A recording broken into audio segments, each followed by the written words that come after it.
From San Antonio to Corpus Christi.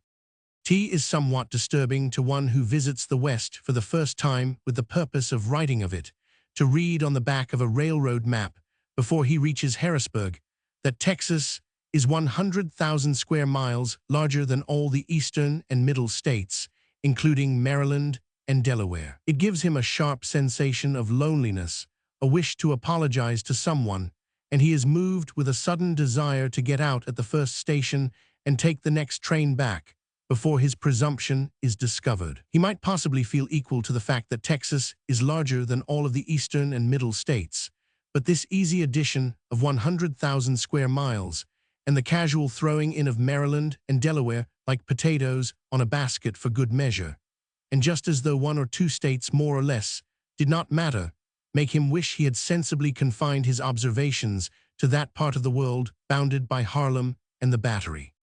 If I could travel over the West for 3 years, I might write of it with authority, but when my time is limited to 3 months, I can only give impressions from a Carindo point of view and cannot dare to draw conclusions.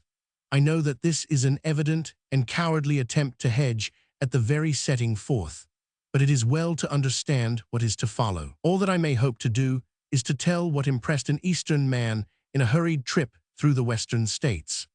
I will try to describe what I saw in such a way that those who read may see as much as I saw with the eyes of one who had lived in the cities of the Eastern states, but the moral they draw must be their own, and can differ from mine as widely as they please. An Eastern man is apt to cross the continent for the first time with mixed sensations of pride at the size of his country and shame at his ignorance concerning it. He remembers guiltily how he has told that story of the Englishman who asks the American in London, on hearing he is from New York, if he knows his brother in Omaha, Nebraska. And as the Eastern man finds from the map of his own country that the letters of introduction he has accepted from intelligent friends are addressed to places 1,000 and 2,000 miles apart, he determines to drop that story about the Englishman and tell it hereafter at the expense of himself and others nearer home. His first practical surprise, perhaps, will be when he discovers the speed and ease with which numerous states are passing under him, and that smooth roadbeds and parlor cars remain with him to the very borders of the West. The change of time will trouble him at first, until he gets nearer to Mexico, when he will have his choice of 3 separate standards, at which point he will cease winding his watch altogether and devote his 20 minutes for refreshments to watching the conductor. But this minor and merely nominal change will not distress him half so seriously as will the sudden and actual disarrangement of his dinner hour from 7 at night to 2 in the afternoon, though even this will become possible after he finds people in southwestern Texas eating duck for breakfast.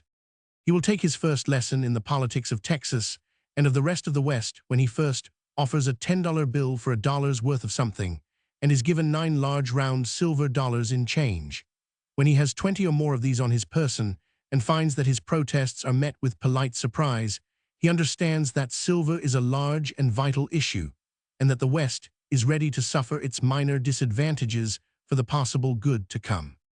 He will get his first wrong impression of the West through reading the headlines of some of the papers, and from the class of books offered for sale on the cars and in the hotels and bookstores from St. Louis to Corpus Christi. These headlines shock even a hardened newspaper man, but they do not represent the feeling of their readers, and in that they give a wrong and unfortunate impression to the visiting stranger. They told while I was in St. Louis of a sleighing party of 20, of whom 9 were instantly killed by a locomotive, and told it as flippantly as though it were a picnic. But the accident itself was the one and serious comment of the day, and the horror of it seemed to have reached every class of citizen. It is rather more difficult to explain away the books. They are too obvious and too much in evidence to be accidental. To judge from them, one would imagine that Boccaccio, Rabelais, Zola, and such things as Velvet Vice and Old Sleuth are all that is known to the southwest of literature. It may be that the booksellers only keep them for their own perusal, but they might have something better for their customers. The ideas which the stay-at-home Eastern man obtains of the extreme borderland of Texas are gathered from various sources, principally from those who, as will all travelers, make as much of what they have seen as is possible. this much being generally to show the differences which exist between the places they have visited and their own home. Of the similarities they say nothing, or he has read of the bandits and outlaws of the Garza Revolution, and he has seen the Wild West show of the Hun. William F. Cody, the latter, no doubt, surprised and delighted him very much.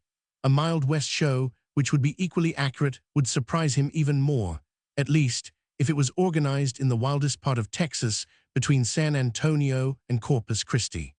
When he leaves this first city and touches at the border of Mexico, at Laredo, and starts forth again across the prairie of cactus and chaparral towards Corpus, he feels assured that at last he is done with parlor cars and civilization, that he is about to see the picturesque and lawless side of the Texan existence, and that he has taken his life in his hands. He will be the more readily convinced of this when the young man with the broad shoulders and sun-browned face and wide sombrero in the seat in front raises the car window and begins to shoot splinters out of the passing telegraph poles with the melancholy and listless air of one who is performing a casual divertisement.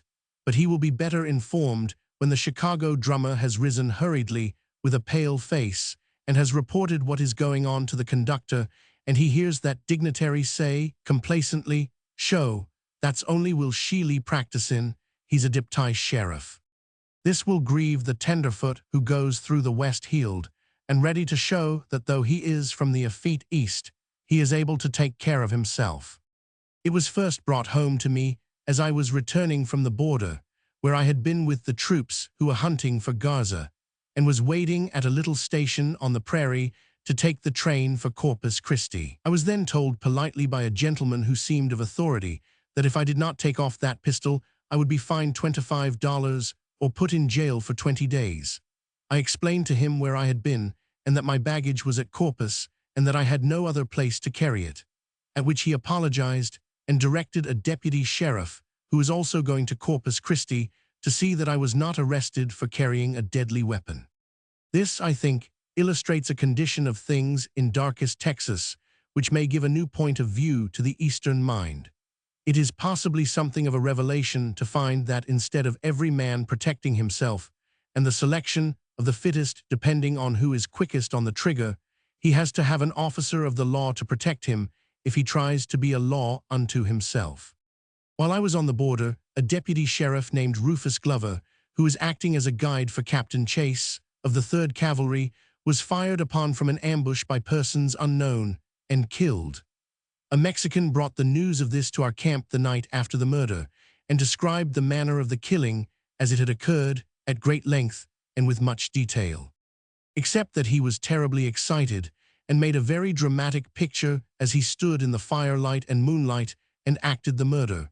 It did not interest me, as I considered it to be an unfortunate event of very common occurrence in that part of the world. But the next morning, every ranchman and cowboy and Texas ranger and soldier we chanced to meet on the trail to Captain Hunter's camp took up the story of the murder of Rufus Glover, and told and retold what someone else had told him, with desperate earnestness and the most wearying reiteration. And on the day following, when the papers reached us, we found that reporters had been sent to the scene of the murder from almost every part of southwest Texas, many of whom had had to travel 100 miles and then ride 30 more through the brush before they reached it. How many city editors in New York City would send as far as that for anything less important than a railroad disaster or a Johnstown flood? Rangers in camp. But the West is not wholly reconstructed. There are still the Texas Rangers, and in them the man from the cities of the East will find the picturesqueness of the Wild West show and its happiest expression. If they and the sight of cowboys roping cattle do not satisfy him, nothing else will. The Rangers are a semi-militia, semi-military organization of long descent and with the most brilliant record of border warfare. At the present time, their work is less adventurous than it was in the day of Captain McNelly, but the spirit of the first days has only increased with time. The Rangers enlist for a year under one of 8 captains, and the state pays them $1 a day and supplies them with rations and ammunition. They bring with them their own horse, blanket, and rifle and revolver. They wear no regular uniform or badge of any sort, except the belt of cartridges around the waist. The mounted police of the gold days in the Australian bush and the mounted constabulary of the Canadian border are perhaps the only other organizations of a like nature and with similar duties. Their headquarters are wherever their captain finds water, and if he is fortunate, fuel and shade. But as the latter two are difficult to find in common in the 500 square miles of brush along the Rio Grande, they are content with a tank of alkali water alone. There are about 20 men in each of the 8 troops, and 1 or 2 of them are constantly riding away on detached service to follow the trail of a Mexican bandit or a horse thief, or to suppress a family feud. The Rangers' camps look much like those of gypsies, with their one wagon to carry the horses' feed, the ponies grazing at the ends of the lariats, the big Mexican saddles hung over the nearest barb fence, and the blankets covering the ground and marking the hard beds of the night before. These men are the especial pride of General Mabry, the Adjutant General of Texas, who was with them the first time I met them, sharing their breakfast of bacon and coffee under the shade of the only tree within 10 miles. He told me some very thrilling stories of their deeds and personal meetings with the desperadoes and bad men of the border. But when he tried to lead Captain Brooks into relating a few of his own adventures, the result was a significant and complete failure. Significant because big men cannot tell of the big things they do as well as other people can't. They are handicapped by having to leave out the best part. And because Captain Brooks' version of the same story the general had told me, with all the necessary detail, would be, well, we got word they were hiding in a ranch down in Zapata County, and we went down there and took him, which they were afterwards hung. The fact that he had had 3 fingers shot off as he took M was a detail he scorned to remember, especially as he could shoot better without these members than the rest of his men, who had only lost 1 or 2. Boots above the knee and leather leggings, a belt 3 inches wide with 2 rows of brass-bound cartridges, and a slanting sombrero make a man appear larger than he really is. But the Rangers were the largest men I saw in Texas, the state of big men. And some of them were remarkably handsome in a sunburned, broad-shouldered, easy, manly way. They were also somewhat shy with the strangers, listening very intently, but speaking little, and then in a slow, gentle voice. And as they spoke so seldom, they seemed to think what they had to say was too valuable to spoil by profanity. When General Mabry found they would not tell of their adventures, he asked them to show how they could shoot. And as this was something they could do, and not something already done, they went about it as gleefully as schoolboys at recess doing stunts. They placed a board, a foot wide and 2 feet high, some 60 feet off in the prairie, and Sheriff Sheely opened hostilities by whipping out his revolver, turning it in the air, and shooting with the sights upside down into the bulls of the impromptu target. He did this without discontinuing what he was saying to me, but rather as though he were punctuating his remarks with audible commas. Then he said, "I didn't think you Rangers would let a little one-penny sheriff get in the first shot on you." He could afford to say this because he had been a Ranger himself, and his brother Joe was one of the best captains the Rangers have had, and he and all of his 6 brothers are over 6 feet high. But the taunt produced an instantaneous volley from every man in the company. They did not take the trouble to rise, but shot from where they happened to be sitting or lying and talking together, and the air rang with the reports and 100 quick, vibrating little gasps, like the singing of a wire string when it is tightened on a banjo. They exhibited some most wonderful shooting. They shot with both hands at the same time, with the hammer underneath, holding the rifle in one hand, and never, when it was a revolver they were using, with a glance at the sights. They would sometimes fire 4 shots from a Winchester between the time they had picked it up from the ground and before it had nestled comfortably against their shoulder. They also sent one man on a pony racing around a tree about as thick as a man's leg, and were dissatisfied because he only put 4 out of 6 shots into it. Then General Mabry, who seemed to think I did not fully appreciate what they were doing, gave a Winchester rifle to Captain Brooks and myself, and told us to show which of us could first put 8 shots into the target.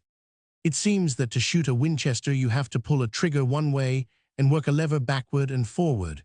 This would naturally suggest that there are 3 movements on to throw out the empty shell, one to replace it with another cartridge, and the third to explode this cartridge. Captain Brooks, as far as I could make out from the sound, used only one movement for his entire 8 shots. As I guessed, the trial was more to show Captain Brooks' quickness rather than his marksmanship, and I paid no attention to the target, but devoted myself assiduously to manipulating the lever and trigger, aiming blankly at the prairie. When I had fired 2 shots into space, the captain had put his 8 into the board. They sounded as they went off, like firecrackers well started in a barrel, and mine, in comparison, like minute guns at sea. The Rangers, I found, after I saw more of them, could shoot as rapidly with a revolver as with a rifle, and had become so expert with the smaller weapon that instead of pressing the trigger for each shot, they would pull steadily on it and snap the hammer until the 6 shots were exhausted. San Antonio is the oldest of Texan cities and possesses historical and picturesque showplaces which in any other country but our own would be visited by innumerable American tourists prepared to fall down and worship. The citizens of San Antonio do not, as a rule, appreciate the historical values of their city. They are rather tired of them. They would prefer you should look at the new post office and the city hall and ride on the cable road. But the missions which lie just outside of the city are what will bring the Eastern man or woman to San Antonio, and not the new waterworks. There are 4 of these missions, the 2 largest and most interesting being the Mission de la Conception, of which the cornerstone was laid in 1730, and the Mission San Jose, the carving, or what remains of it, in the latter being wonderfully rich and effective. The Spaniards were forced to abandon the missions on account of the hostility of the Indians, and they have been occupied at different times since by troops and bats, and left to the mercies of the young men from Rochester, NY, and the young women from Dallas, Texas, who have carved their immortal names over their walls just as freely as though they were the pyramids of Egypt or Blarney Castle. San Antonio is a great place for invalids, on account of its moderate climate, and a most satisfactory place in which to spend a week or 2 in the winter, whether one is an invalid or not. There is the 3rd largest army post in the country at the edge of the city, where there is much to see and many interesting people to know, and there is a good club, and cockfighting on Sunday, and a first-rate theater all the week.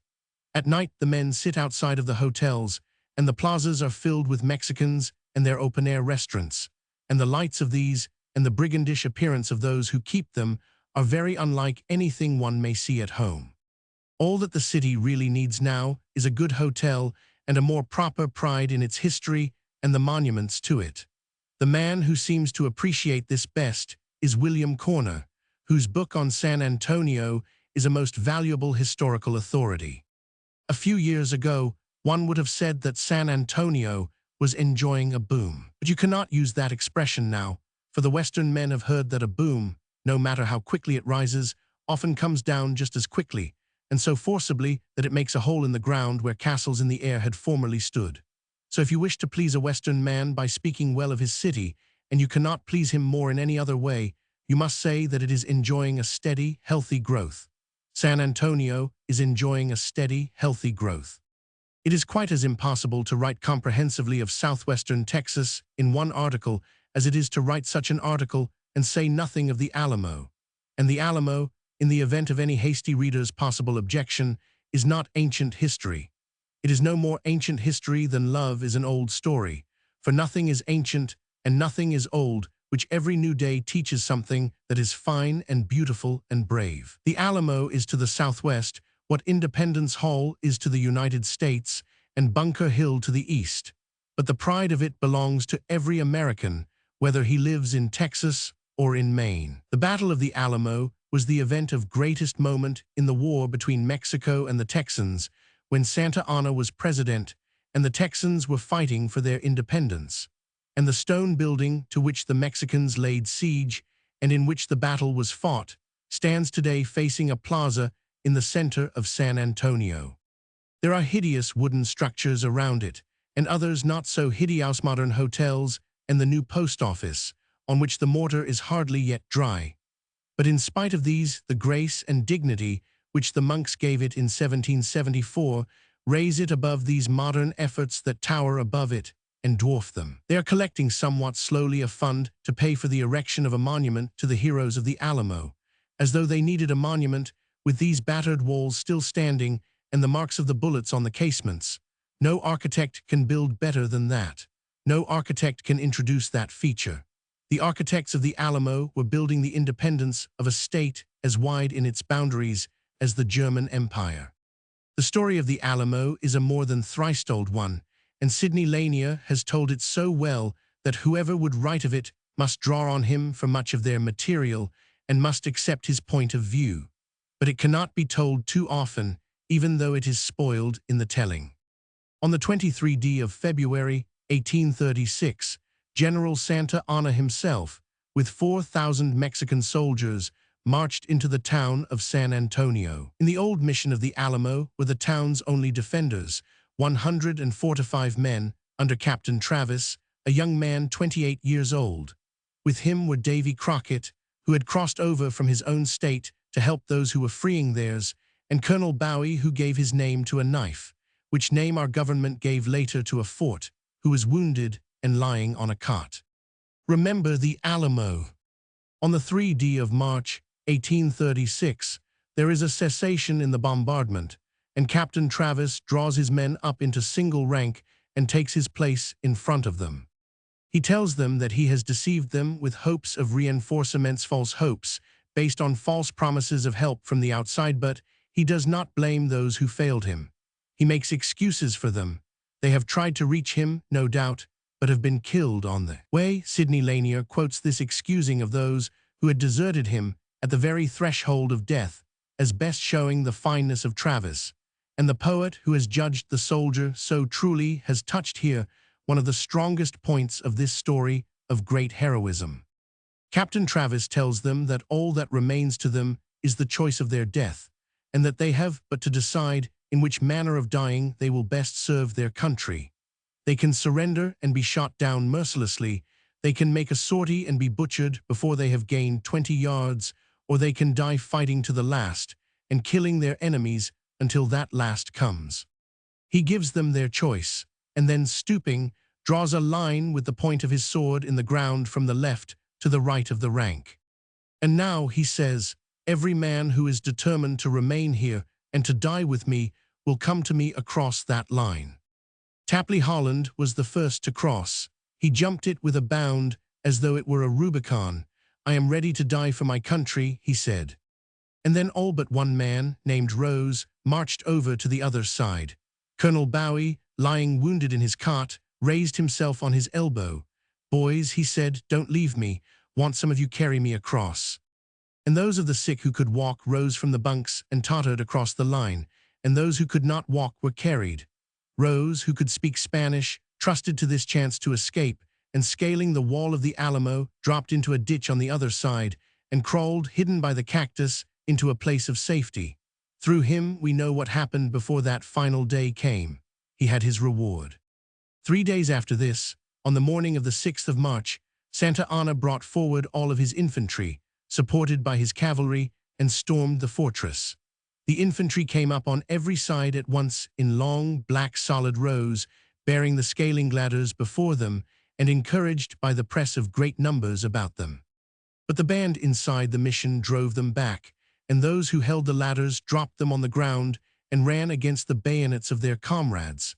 A second time they charged into the line of bullets, and the second time they fell back, leaving as many dead at the foot of the ladders as they were standing at bay within the walls. But at the third trial the ladders are planted, and Mexicans after Mexicans scale them and jump down into the pit inside, hundreds and hundreds of them, to be met with bullets and then by bayonet thrusts, and at last with desperate swinging of the butt, until the little band grows smaller and weaker, and is driven up and about and beaten down and stamped beneath the weight of overwhelming and unending numbers. They die fighting on their knees, hacking up desperately as they are beaten and pinned down by a dozen bayonets, Bowie leaning on his elbow and shooting from his cot, Crockett fighting like a panther in the angle of the church wall, and Travis with his back against the wall to the west. The 172 men who had held 4,000 men at bay for 2 sleepless weeks are swept away as a dam goes that has held back a flood,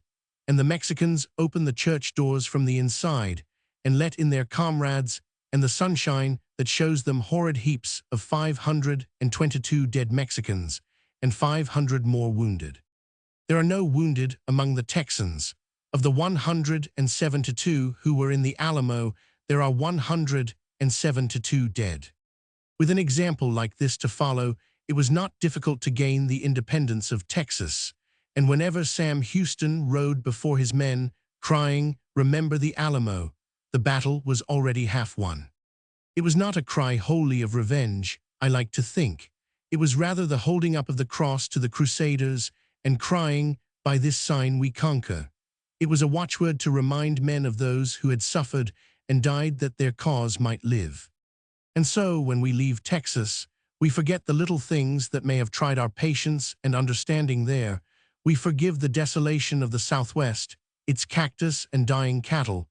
We forget the dinners in the middle of the day and the people's passing taste in literature, and we remember the Alamo. Roman 2. Our troops on the border. Roman 2. Our troops on the border.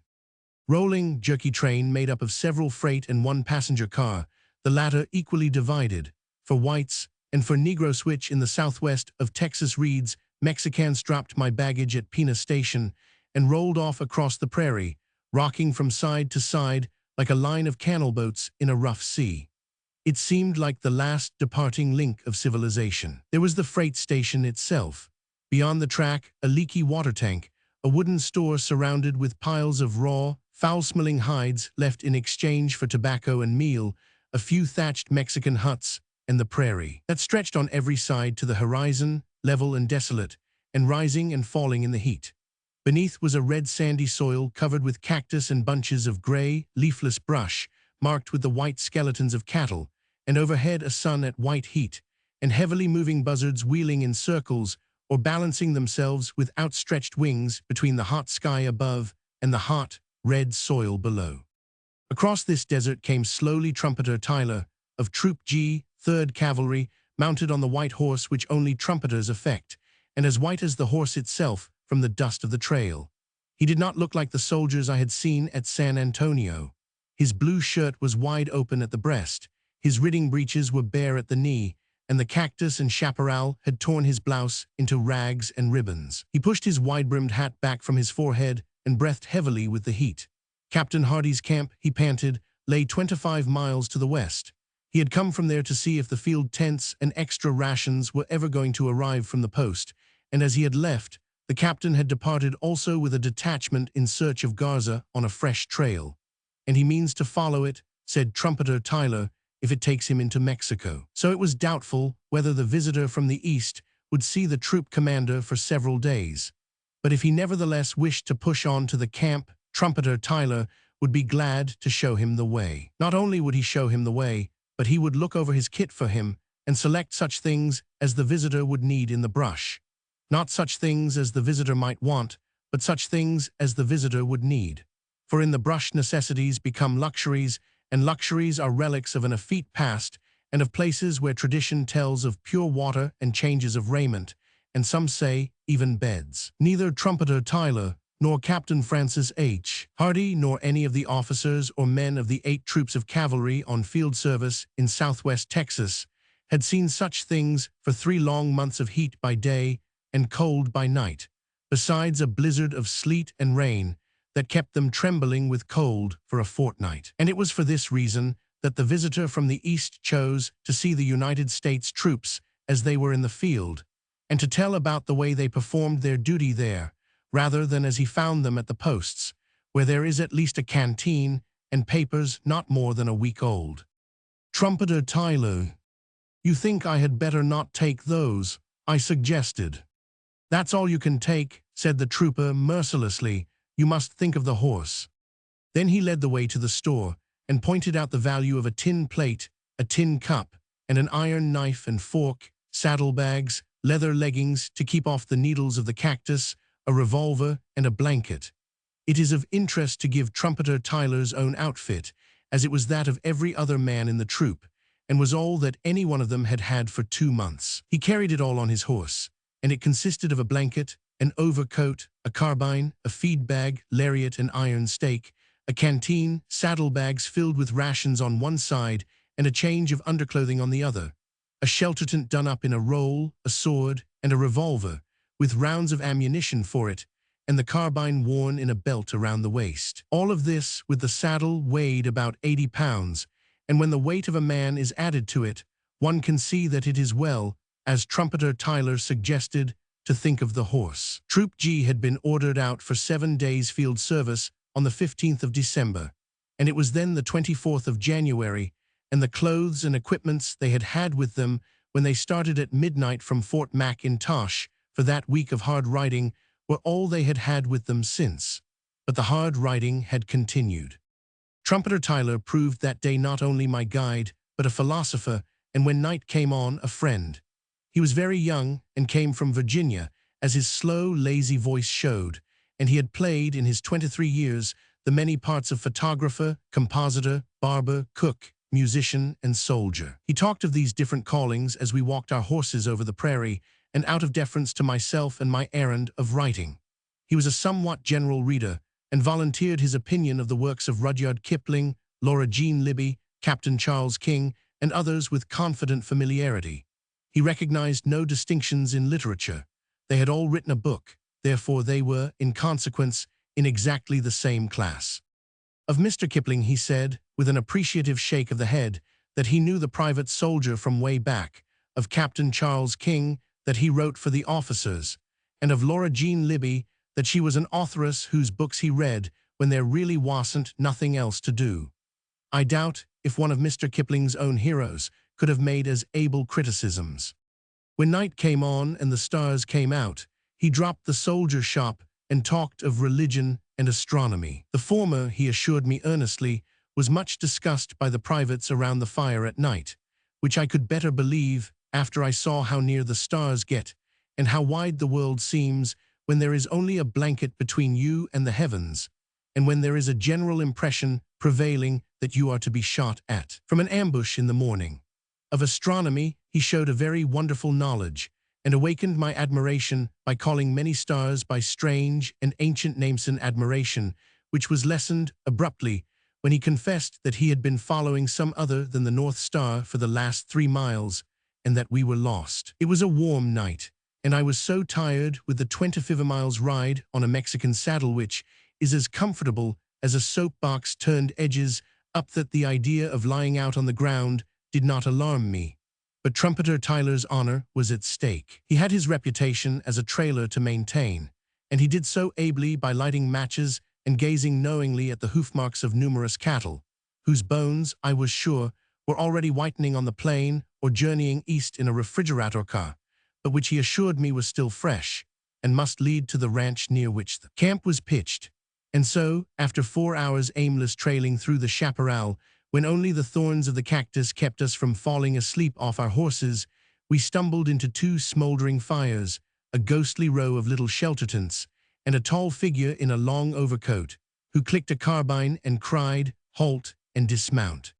I was somewhat doubtful of my reception in the absence of the captain, and waited, very wide awake now, while they consulted together in whispers, and then the sentry led me to one of the little tents, and kicked a sleeping form violently, and told me to crawl in and not to mind reveille in the morning, but to sleep on as long as I wished. I did not know then that I had Trumpeter Tyler's bed, and that he was sleeping under a wagon, but I was gratefully conscious of his bunkies tucking me in as tenderly as though I were his son, and of his not sharing, but giving me more than my share of the blankets. And I went to sleep so quickly that it was not until the morning that I found what I had drowsily concluded must be the roots of trees under me, to be Bunky's saber and carbine. The American private, as he showed himself during the 3 days in which I was his guest, and afterwards, when Captain Hardy had returned and we went scouting together, proved to be a most intelligent and unpicturesque individual. He was intelligent because he had, as a rule, followed some other calling before he entered the service, and he was not picturesque because he looked on soldiering merely as a means of livelihood and had little or no patriotic or sentimental feeling concerning it. This latter was not true of the older men. They had seen real war either during the rebellion or in the Indian campaigns, which are much more desperate affairs than the Eastern mind appreciates, and they were fond of the service and proud of it. One of the corporals in G Troop, for instance, had been honorably discharged a year before with the rank of first sergeant, and had re-enlisted as a private rather than give up the service, of which he found he was more fond than he had imagined when he had left it. And in K Troop was an even more notable instance in a man who had been retired on 3/4 pay, having served his 30 years, and who had returned to the troop to act as Captain Hunter's striker or man of all work, and who bore the monotony of the barracks and the hardships of field service rather than lose the uniform and the feeling of esprit de corps which 30 years' service had made a necessity to him. But the raw recruit, or the man in his 3rd or 4th year, as he expressed himself in the different army posts and among the companies I met on the field, looked upon his work from a purely business point of view. He had been before enlistment a clerk or a compositor, a cowboy, a day laborer, painter, blacksmith, book converser, almost everything. In Captain Hardy's troop, all of these were represented, and the average of intelligence was very high. Whether the most intelligent private is the best soldier is a much-discussed question which is not to be discussed here. But these men were intelligent and were good soldiers, although I am sure they were too independent in their thoughts, though not in their actions, to have suited an officer of the English or German army. That they are more carefully picked men than those found in the rank and file of the British Army can be proved from the fact that of those who apply for enlistment in the United States, but 20% are chosen, while in Great Britain they accept 80% and in some years 90% of the applicants. The small size of our army in comparison, however, makes this showing less favorable than it at first appears.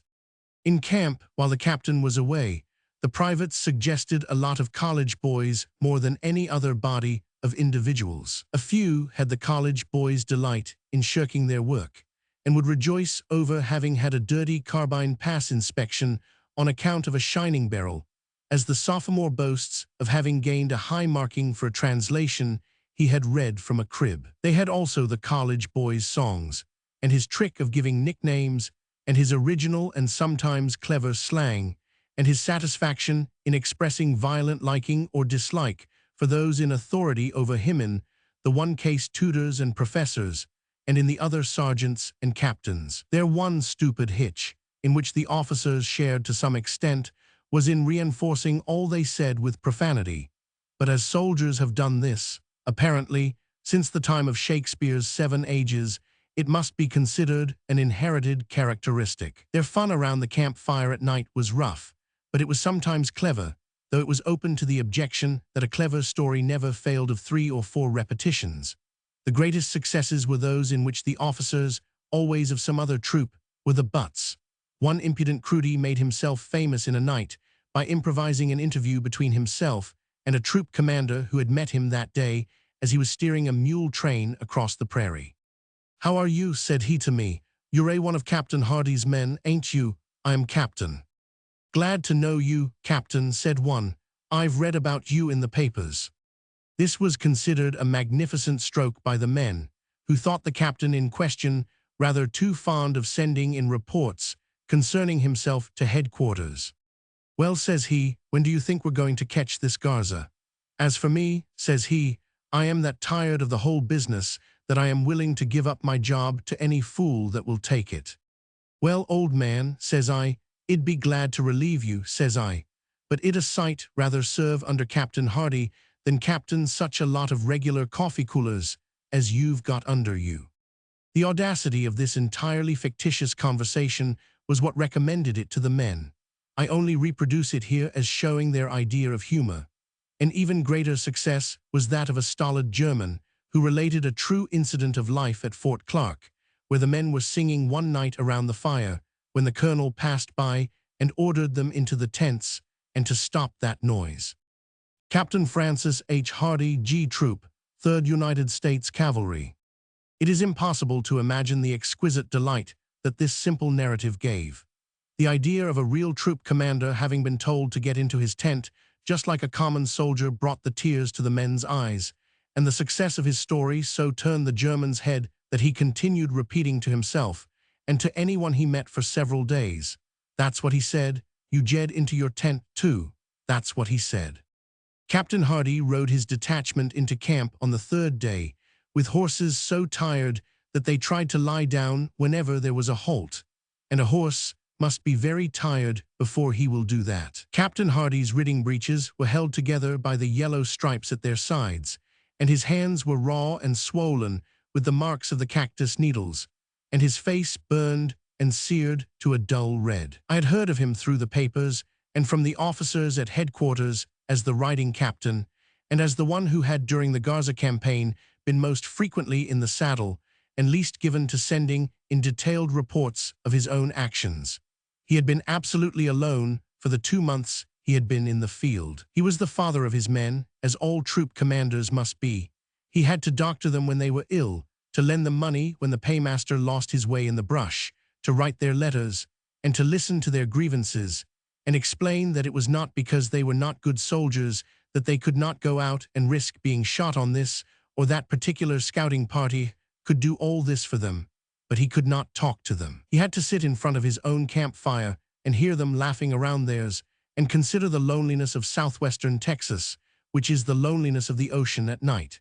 He could talk to his Mexican guides, because they, while they were under him, were not of his troop, and I believe it was this need to speak to some living soul that taught Captain Hardy to know Spanish as well as he did, and much more quickly than the best of tutors could have done in a year at the post.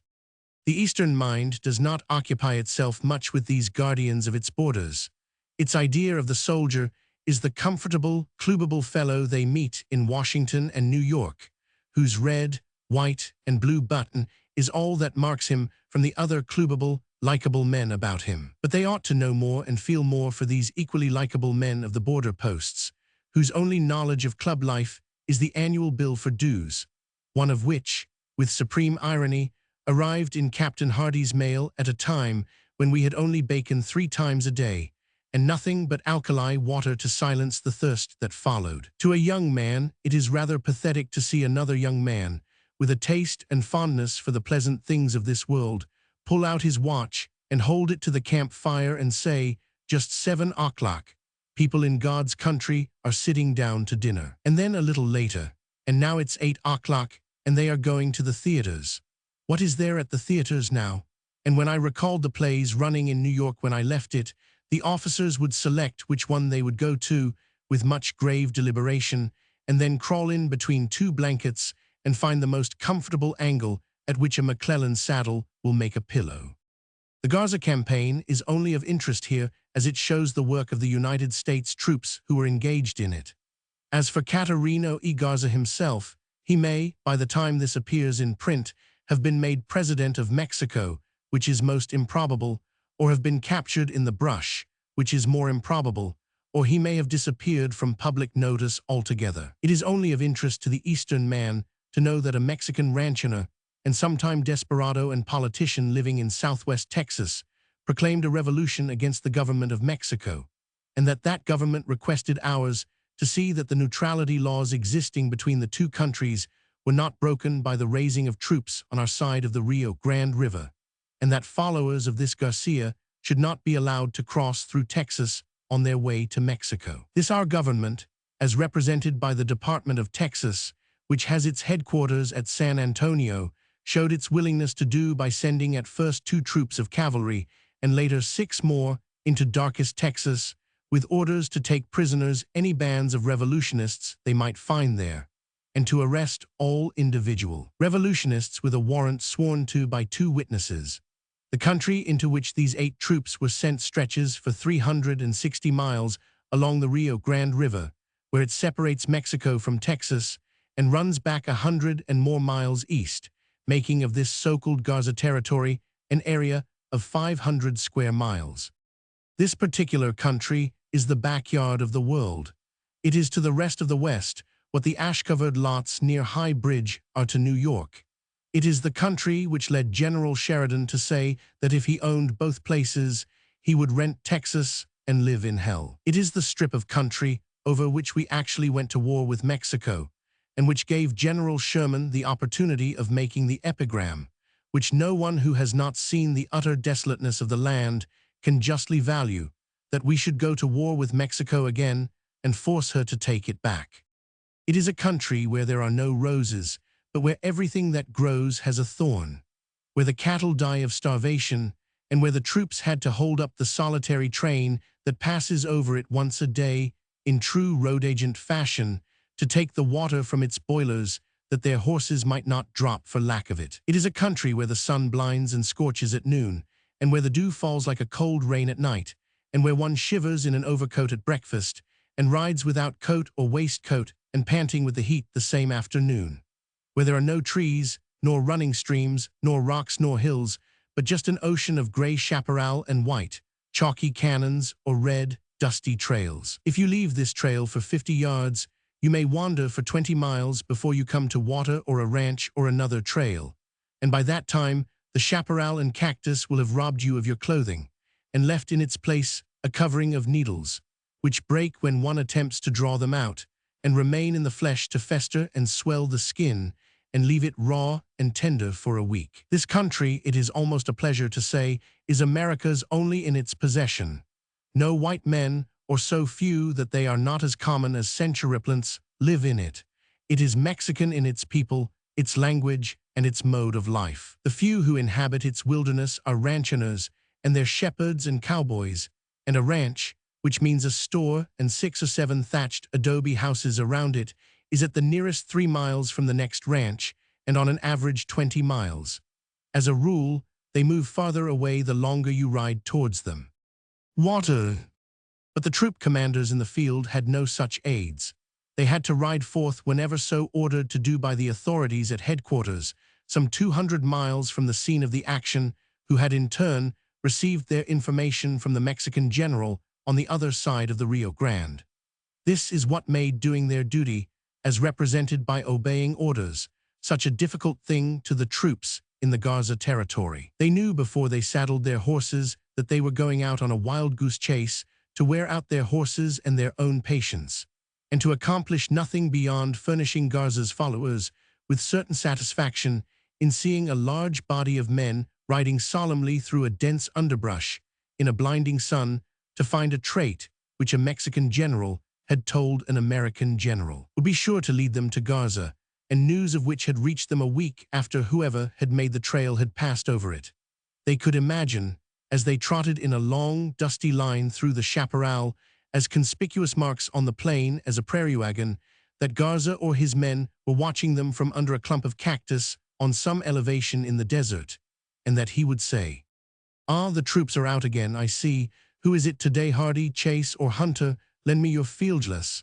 Ah, it is Hardy. He is a good rider. I hope he will not get a sunstroke." And then they would picture how the revolutionists would continue the smoking of their cornstalk cigarettes and the drinking of the smuggled muscal. This is not an exaggerated picture.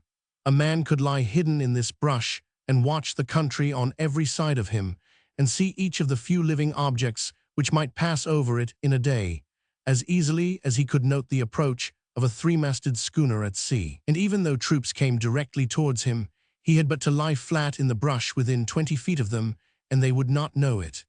It would be as easy to catch Jack the Ripper with a Lord Mayor's procession as Garza with a detachment of cavalry, unless they stumbled upon him by luck, or unless he had with him so many men that their trail could be followed at a gallop. As a matter of fact and history, the Garza movement was broken up in the first 3 weeks of its inception by the cavalry and the Texas Rangers and the deputy sheriffs, who rode after the large bodies of men and scattered them. After that, it was merely a chase after little bands of from 3 to a dozen men who traveled by night and slept by day in their race towards the river, or, when met there by the Mexican soldiers, in their race back again. The fact that every inhabitant of the ranches and every Mexican the troops met was a secret sympathizer with Garza was another and most important difficulty in the way of his pursuers. And it was trying to know that the barking of the dogs of a ranch was not yet out of earshot before a vaquero was scuttling off through the chaparral to tell the hiding revolutionists that the troops were on their way, and which way they were coming. And so, while it is no credit to soldiers to do their duty, it is creditable to them when they do their duty knowing that it is futile, and that someone has blundered. If a fire company in New York City were ordered out on a false alarm every day for 3 months, knowing that it was not a fire to which they were going, but that someone had wanted a messenger boy and rung up an engine by mistake, the alertness and fidelity of those firemen would be most severely tested. That is why I admired, and why the readers in the East should admire, the discipline and the faithfulness with which the cavalry on the border of Texas did their duty the last time trumpeter Tyler sounded boots and saddles, and went forth as carefully equipped, and as eager and hopeful that this time meant fighting, as they did the first. The Mexican guide. He rejoiced in his liberty from iron bars and a bare mud floor, and showed his gratitude in the most untiring vigilance, and in the endurance of what seemed to the Eastern mind the greatest discomforts. He always rode in advance of the column, and with his eyes wandering from the trail to the horizon and towards the backs of distant moving cattle, and again to the trail at his feet. Whenever he saw anyone and he could discover a suspected revolutionist, long before anyone else the first intimation the rest of the scouting party would get of it was his pulling out his Winchester and disappearing on a gallop into the chaparral. He scorned the assistance of the troop, and when we came up to him again, after a wild dash through the brush, which left our hats and portions of our clothing to mark our way, we would find him with his prisoner's carbine tucked under his arm and beaming upon him with a smile of wicked satisfaction. As a trailer he showed, as do many of these guides, what seemed to be a gift of second sight cultivated to a supernatural degree. He would say, 5 horses have passed ahead of us about an hour since. 2 are led, and 1 has 2 men on his back, and there is 1 on each of the other 2, which, when we caught up to them at the first watering place, would prove to be true. Or he would tell us that troops or rangers to such a number had crossed the trail at some time 3 or 4 days before, that a certain mark was made by a horse wandering without a rider, or that another had been made by a pony so many years old, all of which statements would be verified later.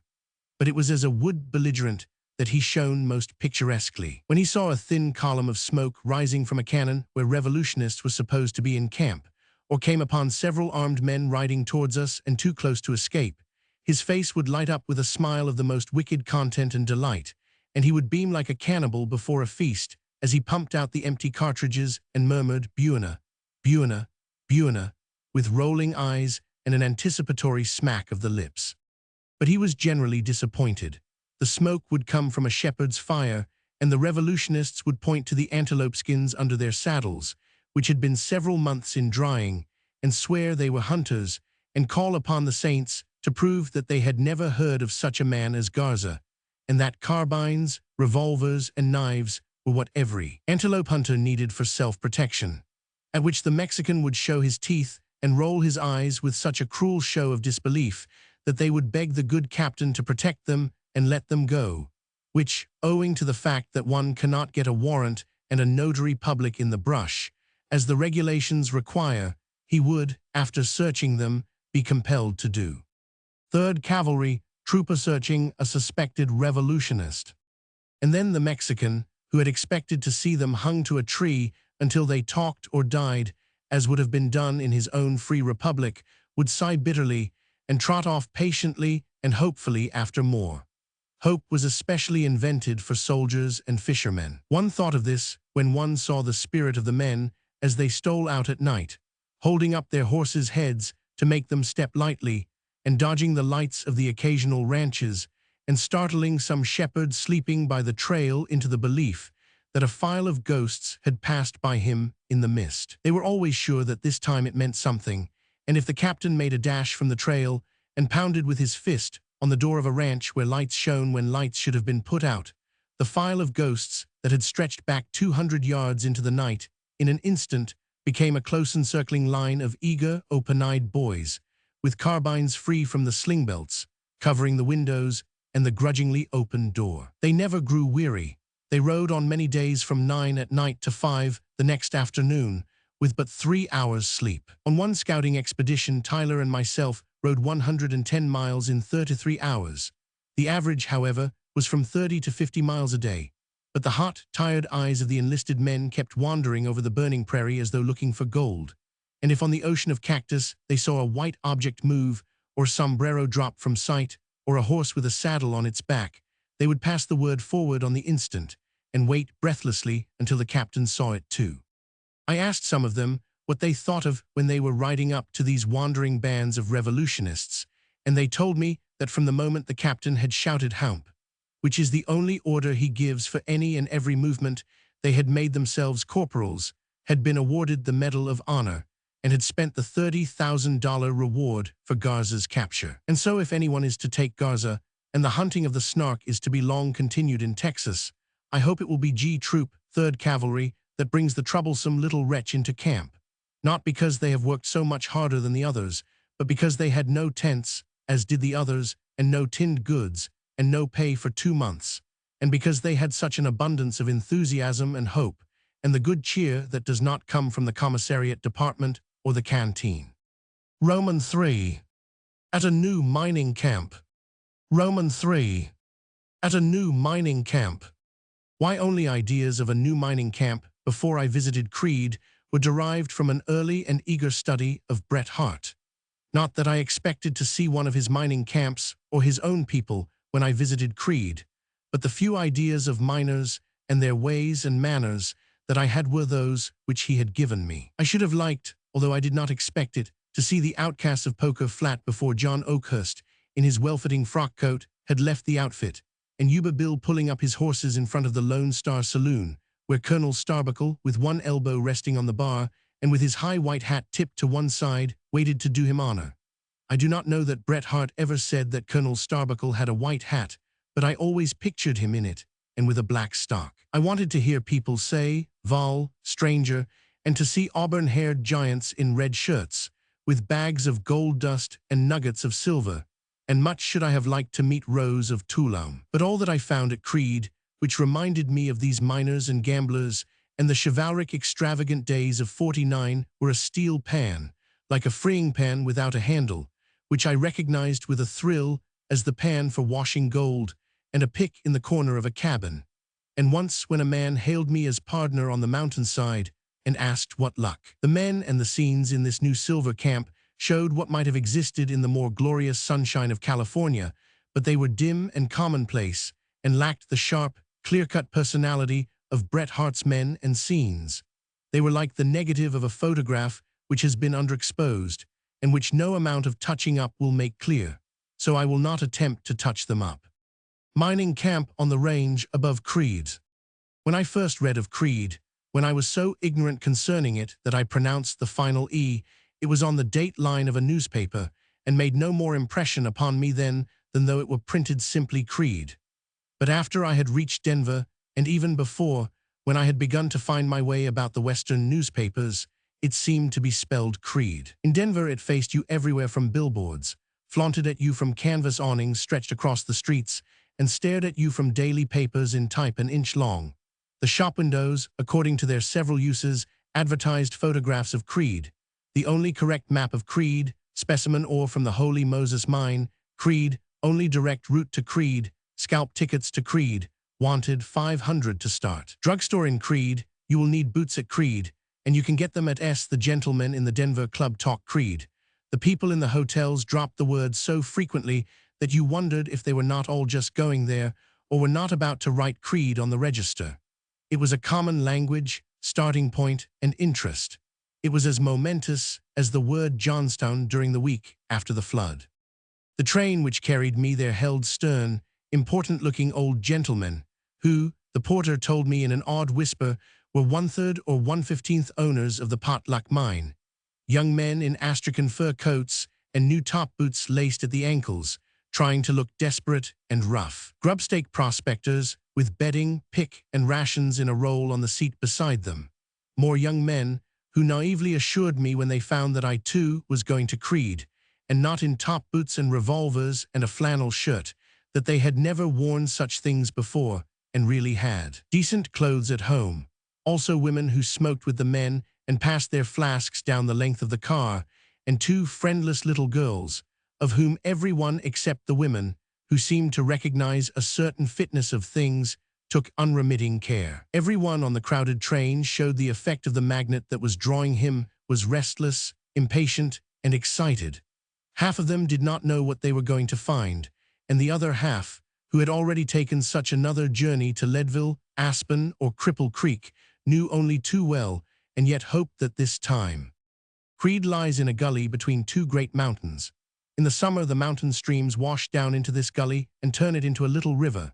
But with the recklessness of true gamblers, the people who came to Creed built their stores, houses, and saloons as near the base of the great sides of the valley as they could. And if the stream comes next summer, as it has done for hundreds of years before, it will carry with it fresh pine houses and log huts instead of twigs and branches. Creed. It is more like a circumstance which has sprung up overnight and which may be removed on the morrow, than a town, and you cannot but feel that the people about you are a part of the show. A great shaft of rock that rises hundreds of feet above the lower town gives the little village at its base an absurdly pushing, impudent air, and the silence of the mountains around from 10 to 14,000 feet high makes the confusion of hammers and the cries of the drivers swearing at their mules in the mud, and even the random blasts from the mines futile and ridiculous. It is more strange and fantastic at night, when it appears to one looking down from halfway up the mountain like a camp of gypsies at the foot of a cannon. On the raw pine fronts shine electric lights in red and blue globes, mixing with the hot, smoky glare rising from the saloons and gambling houses, and striking upward far enough to show the signs of the Holy Moses Saloon, the Theatre Comique, the Kino, and the Little Delmonico against the face of the great rock at their back doors, but only suggesting the greater mass of it which towers majestically above, hidden somewhere in the night. It is as incongruous as an excursion boat covered with colored lights and banging out popular airs at the base of the Palisades. How land is claimed for building planks nailed together and resting on 4 stumps. The town of Creed is in what is known as the King Solomon district. It is 320 miles from Denver and lies directly in the pathway of the Great Divide. Why it was not discovered sooner, why indeed there is 1 square foot of land in Colorado containing silver not yet discovered, is something which the Eastern mind cannot grasp. Colorado is a state, not a country, and in that state the mines of Leadville, Aspen, Ouray, Clear Creek County, Telluride, Boulder, Silverton, and Cripple Creek have yielded up in the last year $40 million. If the state has done that much, it can do more, and I could not understand why anyone in Colorado should remain contentedly at home selling ribbons when there must be other mines to be had for the finding. A prospector is, after all, very much like a tramp, but with a knowledge of minerals, a pick, rations, a purpose, and hope. We know how many tramps we have in the East. Imagine, then, all of these, instead of wandering lazily and purposelessly from farmhouse to farmhouse, stopping instead to hammer at a bit of rock, or stooping to pick up every loose piece they find. One would think that with a regular army like this searching everywhere in Colorado, no 1 acre of it would by this time have remained unclaimed. But this new town of Creed, once known only as Willow Gap, was discovered but 20 months ago, and it was not until December last that the railway reached it, and as I have said, there is not a station there yet. N100. Creed was a prospector who had made some money in the Monarch district before he came to Willow Gap. He began prospecting there on Campbell, now Moses Mount, with G50. Smith of Salida. One of the two picked up a piece of rock so full of quartz that they sunk a shaft immediately below the spot where they had found the stone. According to all known laws, they should have sunk the shaft at the spot from which the piece of rock had become detached, or from whence it had presumably rolled. It was as absurd to dig for silver where they did dig as it would be to sink a shaft in Larimer Street in Denver, because one had found a silver quarter lying in the roadway. But they dug the shaft, and when they looked upon the result of the first day's work, Smith cried, "Great God," and Creed said, "Holy Moses," and the Holy Moses mine was named. While I was in Creed, that gentleman was offered $1,250,000 for his share of this mine, and declined it. After that, my interest in him fell away. Any man who will live in a log house at the foot of a mountain and drink melted snow any longer than he has to do so, or refuse that much money for anything, when he could live in the Knickerbocker Flats and drive forth in a private hansom with rubber tires, is no longer an object of public interest. But his past history is the history of the town. Creed and his partner knew they had a mine, but had no money to work it. So they applied to David S. Moffat, the president of the Rio Grande Railroad, which has a track to Wagon Wheel Gap only 10 miles away, and Moffat and others formed the Holy Moses Mining Company and secured a bond on the property at $70,000. As soon as this was known, the invasion of Willow Gap began. It was the story of Columbus and the egg. Prospectors and provisions with which to feed them came in on foot and on stages, and Creede began to grow.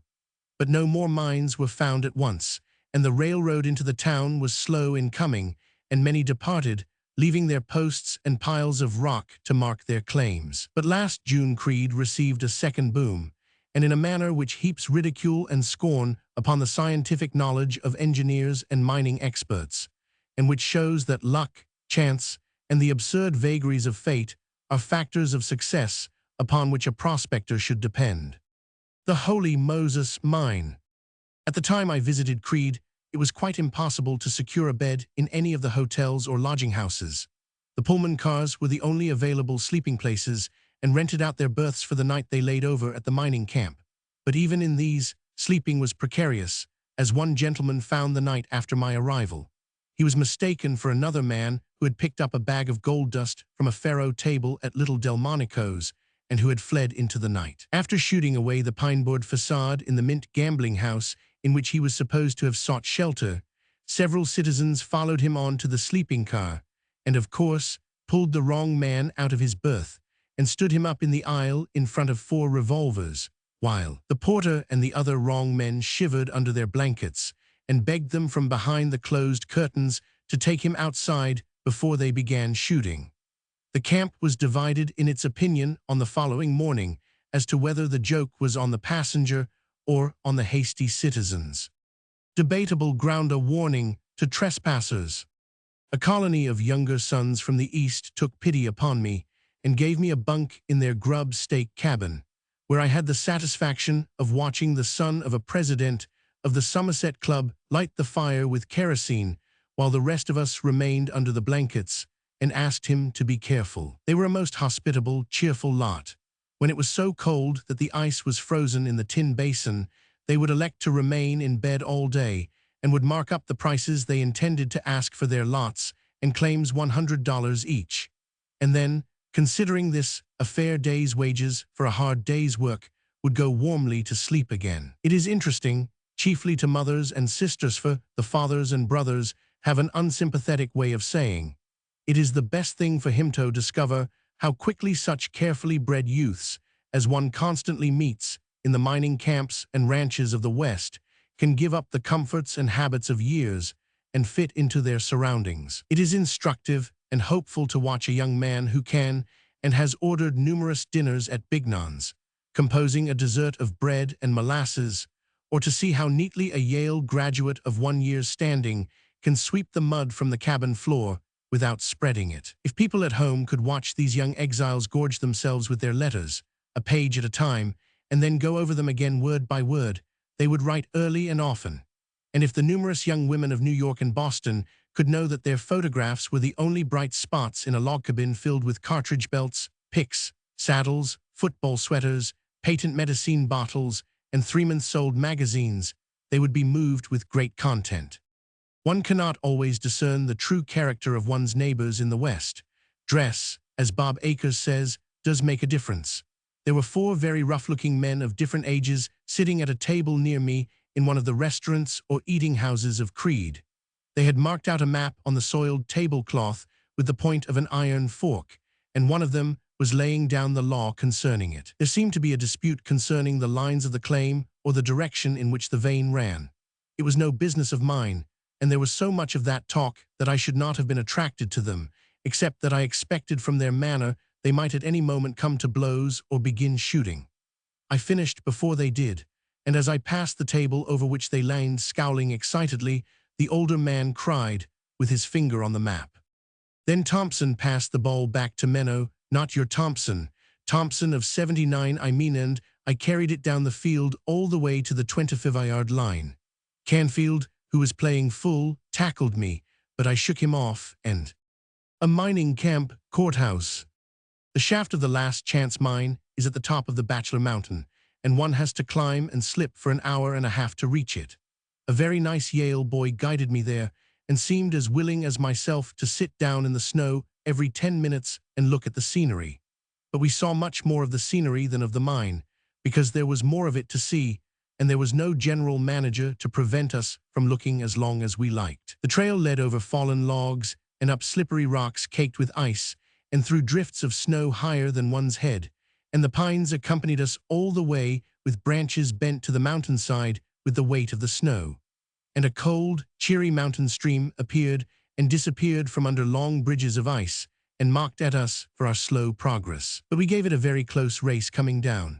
Sometimes we walked in the cold, dark shadows of the pines, where hardly a ray of sunlight came, and again the trail would cross a landslide, and the wind brought strong odors of the pine and keen, icy blasts from the snow-capped ranges which stretched before us for 50 miles, and we could see Creed lying at our feet like a box of spilled jackstraws. Every now and then we met long lines of burros, carrying 5 bags of ore each, with but $20 worth of silver scattered through each load, and we could hear the voice of the driver from far up above and the tinkle of the bell as they descended upon us. Sometimes they made way for us or halted timidly with curious, patient eyes, and sometimes they shouldered us promptly backward into 3 feet of snow.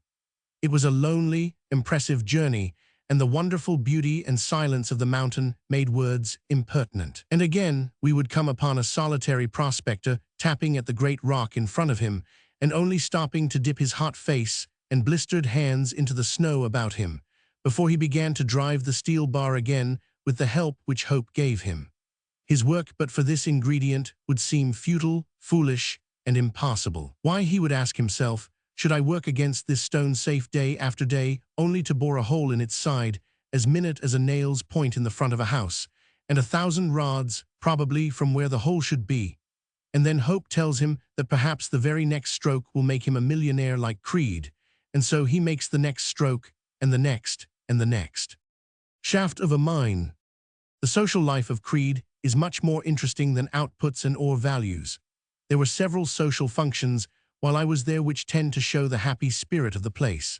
There was a prize fight at Billy Wood's, a pea-eating match at Kernan's, a Mexican circus in the bottom near Wagon Wheel Gap, a religious service at Watrous and Bannigan's gambling house, and the first wedding in the history of the town. I was sorry to miss this last, especially as 3 prominent citizens, misunderstanding the purpose of my visit to Creed, took the trouble to scour the mountainside for me in order that I might photograph the wedding party in a group, which I should have been delighted to do. The bride was the sister of Billy Wood's barkeeper, and Stoney Sargent, a farrowdealer at Soapy Smith's, was the groom.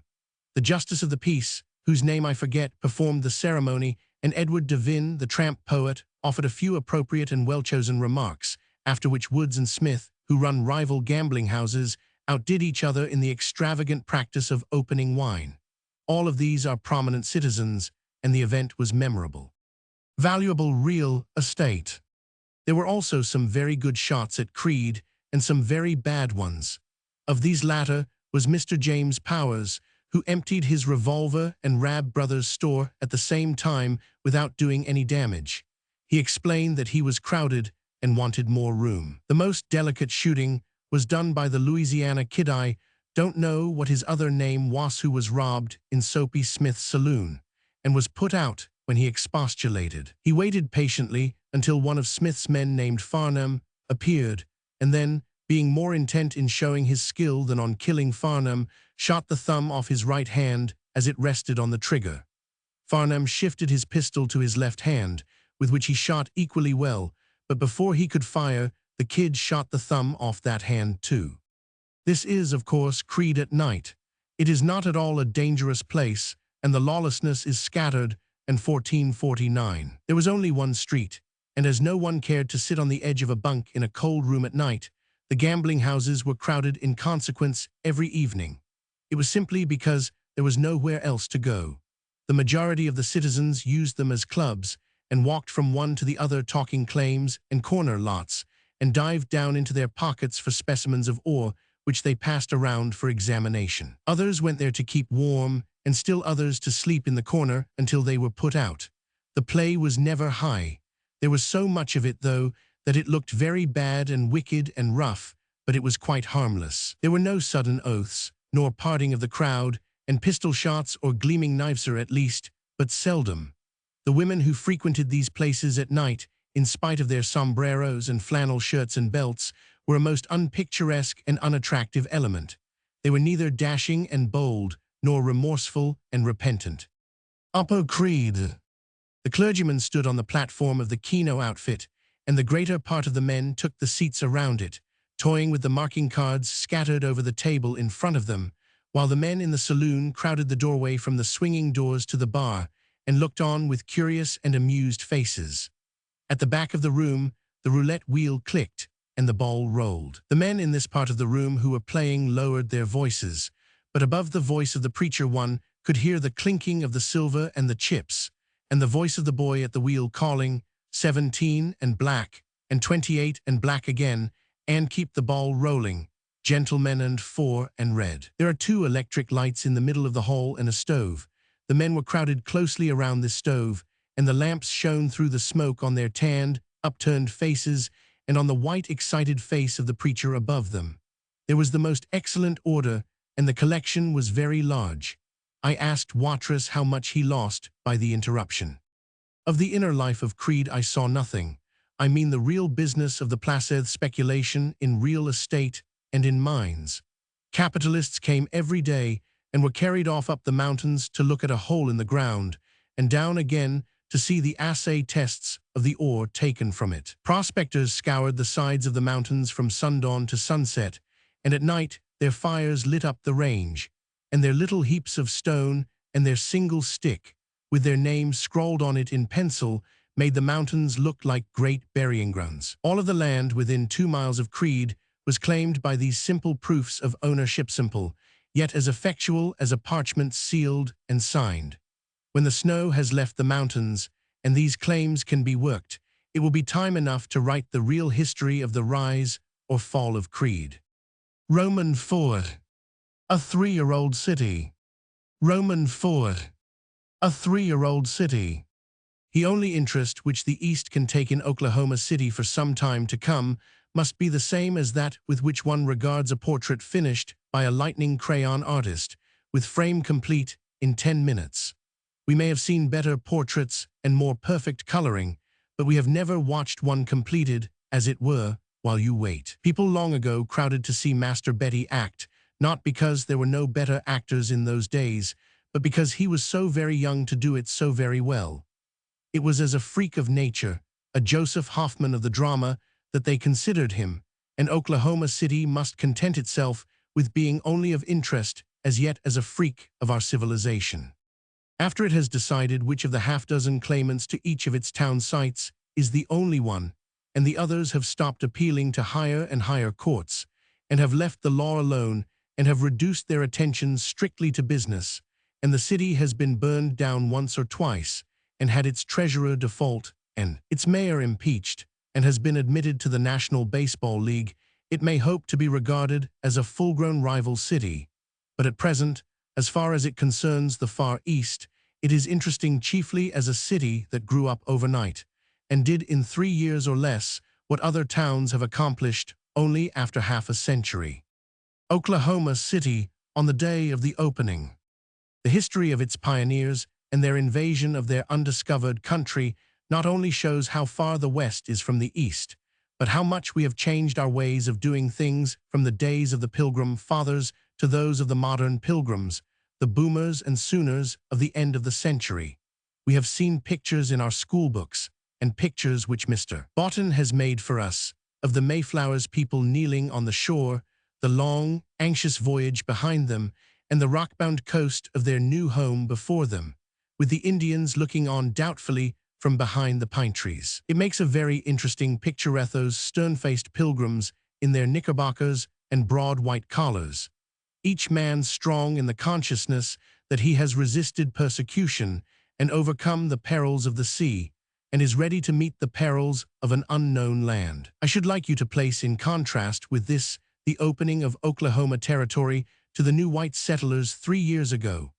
These modern pilgrims stand in rows 20 deep, separated from the promised land not by an ocean, but by a line scratched in the earth with the point of a soldier's bayonet. The long row towing this line are bending forward, panting with excitement, and looking with greedy eyes towards the new Canaan, the women with their dresses tucked up to their knees, the men stripped of coats and waistcoats for the coming race. And then a trumpet call, answered by 1,000 hungry yells from all along the line, and hundreds of men and women on foot and on horseback break away across the prairie, the stronger pushing down the weak, and those on horseback riding over and in some cases killing those on foot, in a mad, unseemly race for something which they are getting for nothing. These pilgrims do not drop on one knee to give thanks decorously, as did Columbus according to the $20 bills, but fall on both knees, and hammer stakes into the ground and pull them up again, and drive them down somewhere else,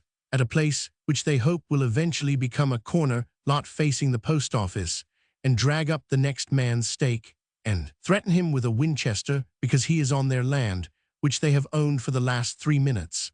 And there are no Indians in this scene. They have been paid $1.25 an acre for the land, which is worth $5 an acre as it lies, before a spade has been driven into it or a bit of timber cut, and they are safely out of the way. Oklahoma Territory, which lies in the most fertile part of the Indian Territory, equally distant from Kansas and Texas, was thrown open to white settlers at noon on the 22nd of April, 1889. To appreciate the Oklahoma City of this day, it is necessary to go back to the Oklahoma of 3 years ago. The city at that time consisted of a railroad station, a section house and water tank, the home of the railroad agent, and 4 other small buildings. The rest was prairieland, with low curving hills covered with high grass and bunches of thick timber, this as far as the eye could see and nothing else. This land, which is rich and black and soft, and looks like chocolate where the plow has turned the sod, was thrown open by the proclamation of the president to white settlers, who could on such a day, at such an hour, enter and occupy it for homestead holdings. A homestead holding is 160 acres of land. The proclamation said nothing about town sites, or of the division of town sites into lots for stores, or of streets and cross streets. But several bodies of men in different parts of Kansas prepared plans long before the opening, for a town to be laid out around the station, the water tank, and the other buildings where Oklahoma City now stands, and had their surveyors and their blueprints hidden away in readiness for the 22nd of April. All of those who intended to enter this open tollcomers race for land knew that the prairie around the station would be laid out into lots. Hence that station and other stations, which in time would become cities, were the goals for which over 40,000 people raced from the borders of the new territory. So many of these beat the pistol on the start and reached the goal first that, in consequence, the efforts ever since to run this race over again through the law courts has kept Oklahoma City from growing with even more marvelous rapidity than it already has done.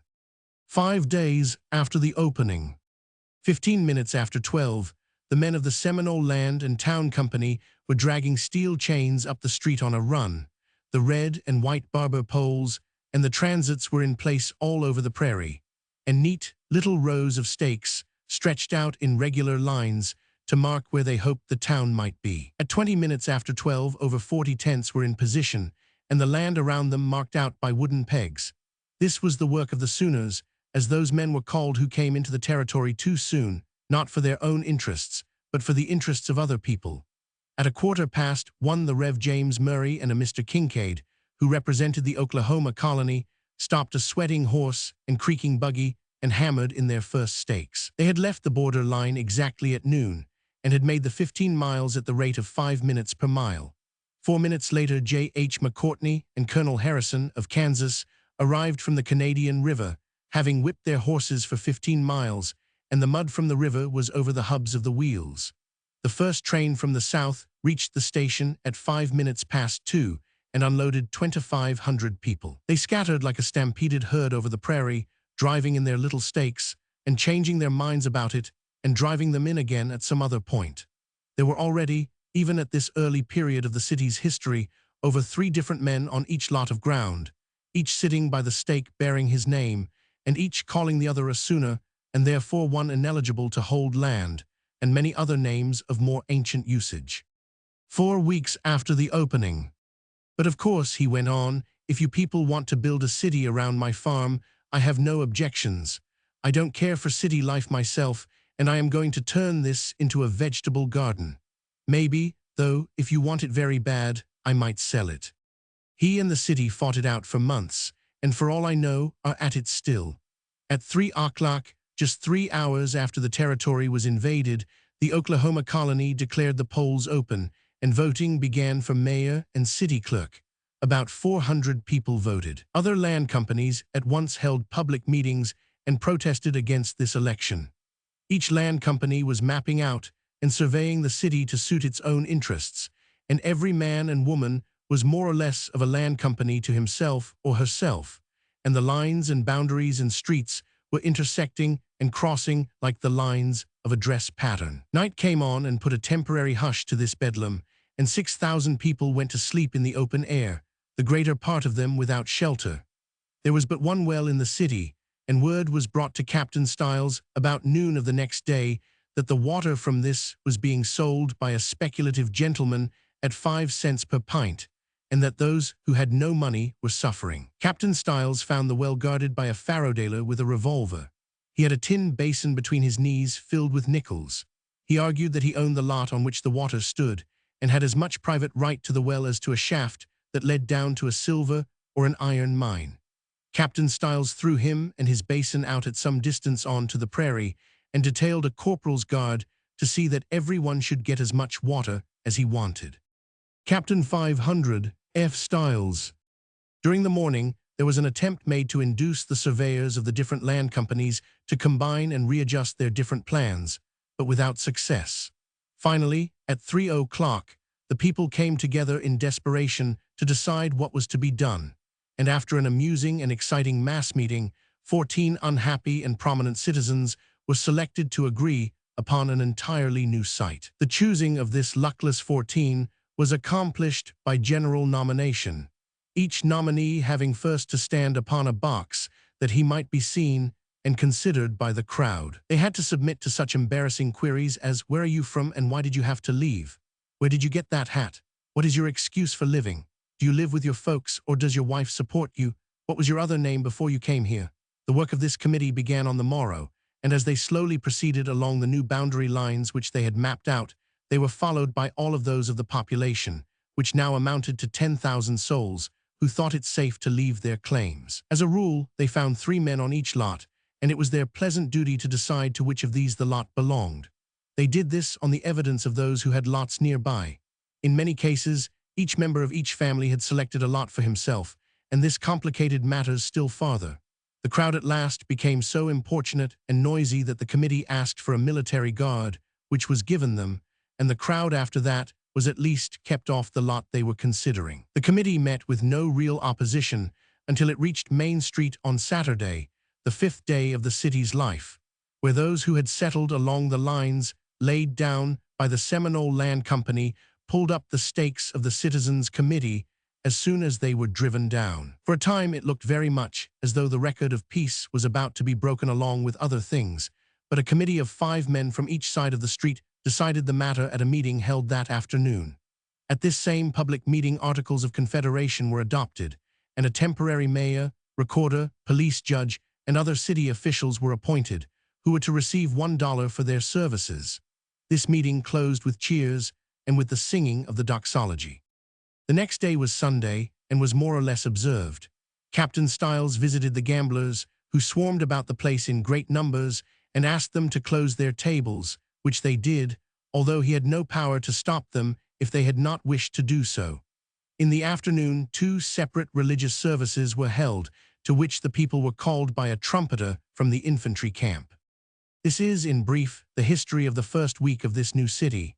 There were, considering the circumstances, but few disturbances, and there was no drunkenness. This is disappointing, but true. Both came later. But at the first no one cared to shoot the gentleman on the other end of his lot, lest the man on the next lot might prove to be a relative of his and begin to shoot too. Later on, when everybody became better acquainted, the shooting was more general. They could not easily get anything to drink, as Captain Stiles seized all the liquor, and when it came in vessels of unmanageable size that could not be stored away, spilled it over the prairie. In 2 weeks over 1,000 buildings were enclosed, and there would have been more if there had been more lumber.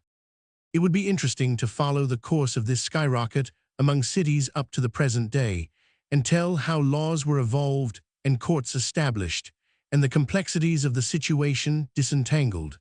But that is work for one of the many bright young men who write monographs on economic subjects at the Johns Hopkins University. It is just the sort of work in which they delight, and which they do well, and they will find many oldest inhabitants of this 3-year-old city to take equal delight in telling them of these early days, and in explaining the rights and wrongs of their individual lawsuits against their city and their neighbors. Post Office, April 22, 1889. It is impossible, in considering the founding of Oklahoma, to overrate the services of Captain Stiles. Seldom has the case of the right man in the right place been so happily demonstrated.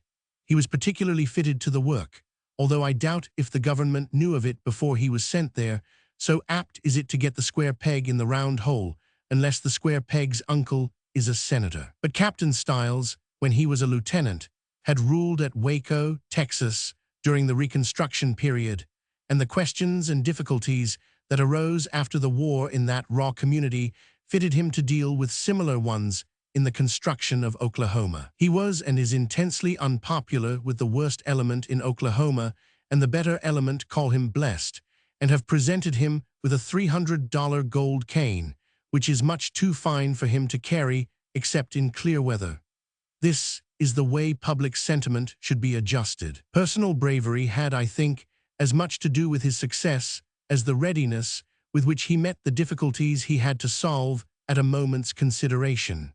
Several times he walked up to the muzzles of revolvers with which desperadoes covered him and wrenched them out of their owners' hands. He never interfered between the people and the civil law, and resisted the temptation of misusing his authority in a situation where a weaker man would have lost his head and abused his power. He was constantly appealed to settle disputes, and his invariable answer was, "I am not here to decide which of you owns that lot, but to keep peace between you until it is decided."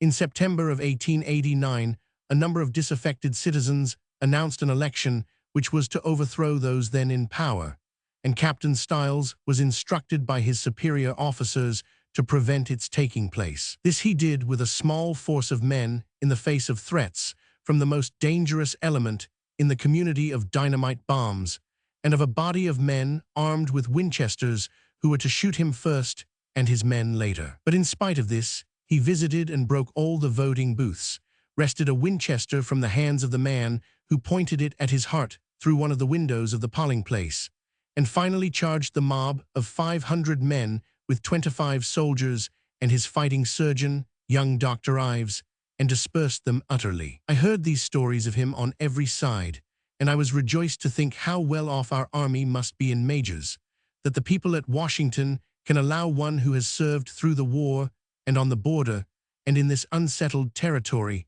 and whose hair has grown white in the service, to still wear 2 bars on his shoulder strap. It is much more pleasant to write of these early days of Oklahoma City than of the Oklahoma City of the present, although one of its citizens would not find it so, for he regards his adopted home with a fierce local pride and jealousy almost equal to a Chicagoan's love for Chicago, which is saying a very great deal. But to the transient visitor Oklahoma City of today, after he has recovered from the shock its extent and solidity give him, is dispiriting and unprofitable to a degree. This may partly be accounted for by the circumstance that his only means of entering it from the south by train is, or was at the time I visited it, at 4 o'clock in the morning. No one, after having been dragged out of his berth and dropped into a cold, misty well of darkness, punctured only by the light from the brakeman's lantern and a smoking omnibus lamp, is in a mood to grow enthusiastic over the city about him. And the fact that the hotel is crowded and that he must sleep with the barkeeper does not tend to raise his spirits. I can heartily recommend this method of discouraging immigration to the authorities of any already overcrowded city. Post Office, July 4, 1890. But as the sun comes up, one sees the remarkable growth of this city, remarkable not only for its extent in so short a period, but for the cometostay air about many of its buildings. There are stone banks and stores, and an opera house, and rows of brick buildings with dwelling rooms above, and in the part of the city where the people go to sleep hundreds of wooden houses, fashioned after the architecture of the seashore cottages of the Jersey coast, for the climate is mild the best part of the year. There are also churches of stone and brick and stained glass, and a flour mill, and 3 or 4 newspapers, and courts of law and boards of trade. But with all of these things, which show a steadily improving growth after the mushroom nature of its birth, Oklahoma City cannot or has not yet shaken off the attributes with which it was born, and which in a community founded by law and purchase would not exist. For speculation in land, whether in lots on the main street or in homestead holdings on the prairie, and the excitement of real estate transfers and the battle for rights in the courts, seem to be the prevailing and ruling passion of the place. Gambling in real estate is as much in the air as is the spirit of the Louisiana State Lottery in New Orleans.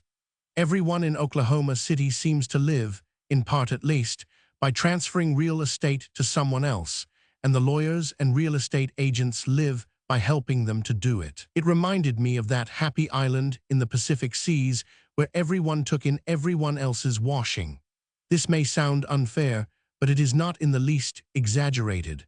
The town swarms with lawyers and is overrun with real estate offices. The men you meet and the men you pass in the street are not discussing the weather or the crops or the news of the outside world, but you hear them say, "I'll appeal it, by God. I'll spend every cent I've got, sir. There are a lot of Sooners and I can prove it." Or Ted Hillman's lot on Prairie Avenue that he sold for $200 rose to $300 in 1 week, and Abner Brown says he won't take $600 for it now. This is only the natural and fitting outcome of the bungling, incomplete bill which, rushed through at the hot, hurried end of a session, authorized the opening of this territory. The president might with equal judgment have proclaimed that the silver vaults of the United States Treasury will be opened on the 22nd of April, when citizens can enter in and take away $160 silver each, without providing laws to prevent or punish those who entered before that date, or those who snatched more than their share. One would think that some distinction might have been made, in opening this new land, between those who came with family and money and stock, meaning to settle permanently, and those who took the morning train from Kansas in order to rush in and snatch a holding, only to sell it again in 3 hours and to return to their homes that night. Between those who brought capital and desperadoes and bootleggers who came to make capital out of others. If the land was worth giving away, it was worth giving to those who would make the best use of it, and worth surrounding with at least as much order as that which distinguishes the fight of the Harvard seniors for the flowers on class day. They are going to open still more territory this spring, and in all probability, the same confusion will arise and continue, and it is also probable that many persons in the East may be attracted by the announcements and advertisements of the boomers to this new land. The West is always full of hope to the old man as well as to the young one, and the temptation to own your own home and to gain land for the asking is very great. But the Eastern man should consider the question very carefully. There is facing the passenger who arrives on the New York train at Sedalia a large black and white sign on which some philanthropist has painted "Go East, young man, go East."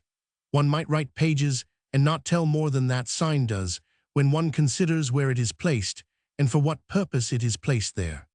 A man in Oklahoma City, when the day's work is done, has before him a prospect of broad red clay streets, muddy after rain, bristling with dust after a drought, with the sun setting at one end of them into the prairie. He can go to his cottage or to the turf, where he can lose some money at faro, or he can sit in one of the hotels, which are the clubs of the city, and talk cattle to strangers and real estate to citizens, or he can join a lodge and talk real estate there. Once or twice a week a show makes a one-night stand at the opera house. The schools are not good for his children as yet, and the society that he is willing his wife should enjoy is limited. On Sunday he goes to church, and eats a large dinner in the middle of the day, and walks up to the top of the hill to look over the prairie where he and many others would like to build, but which must remain empty until the 12 different disputants for each holding have stopped appealing to higher courts. This is actually the case, and the reason the city has not spread as others around it have done. As the Romans shortened their swords to extend their boundaries, so the people of Oklahoma City might cut down some of their higher courts and increase theirs. I have given this sketch of Oklahoma City as it impressed itself on me, because I think any man who can afford a hall bedroom and a gas stove in New York City is better off than he would be as the owner of 160 acres on the prairie, or in one of these small so-called cities. Oklahoma City, Tade, Maine, Broadway. They. Ranch life in Texas. They. Ranch life in Texas. He inhabited part of a ranch. The part of it on which the people who own it live bears about the same proportion to the rest of the ranch as a lighthouse does to the ocean around it.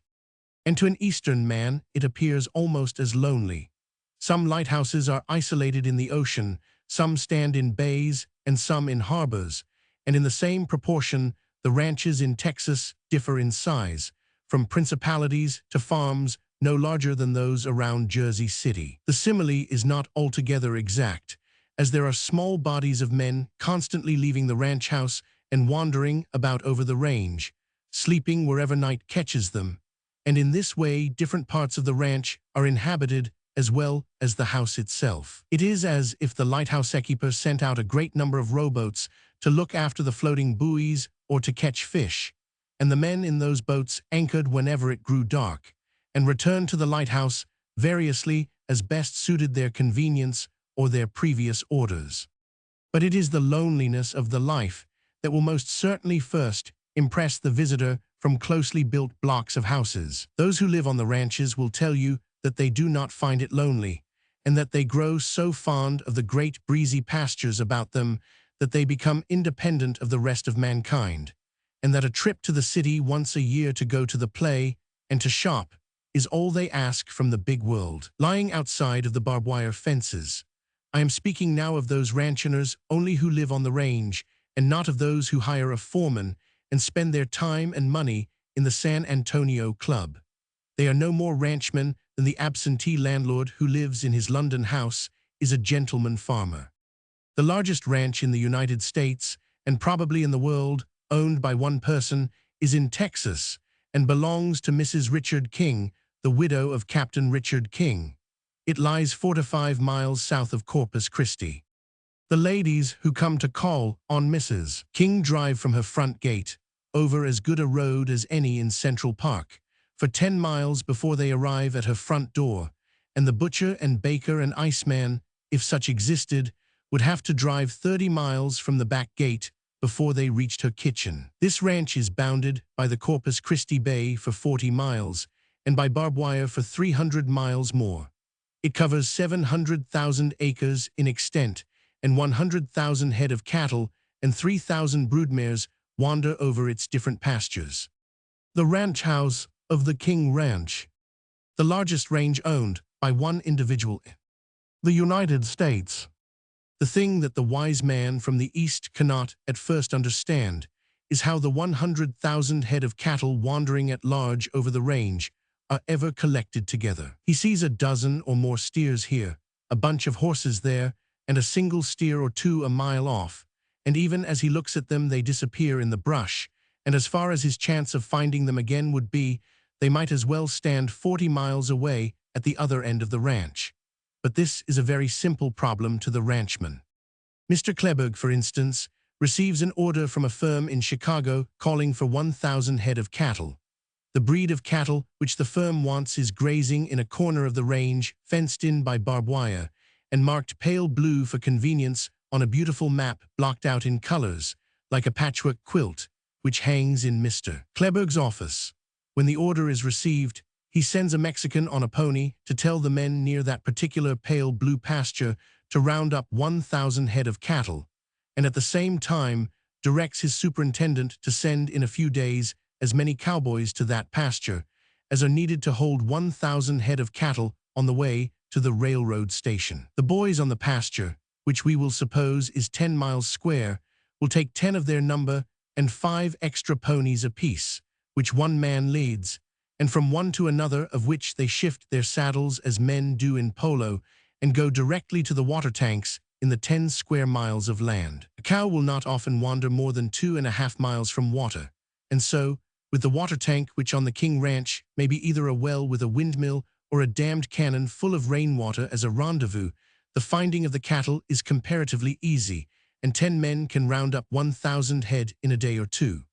When they have them all together, the cowboys who are to drive them to the station arrive and take them off. At the station, the agent of the Chicago firm and the agent of the King Ranch ride through the herd together, and if they disagree as to the fitness of any one or more of the cattle, an outsider is called in, and his decision is final. The cattle are then driven on to the cars, and Mr. Kleberg's responsibility is at an end. In the spring, there is a general rounding up, and thousands of steers are brought in from the different pastures, and those for which contracts have been made during the winter are shipped off to the markets, and the calves are branded. A shattered idol. An animal bearing one of the rough hallmarks of the ranchman is more respected than a dog with a silver collar around his neck, and the number of brands now registered in the state capital runs up to the thousands.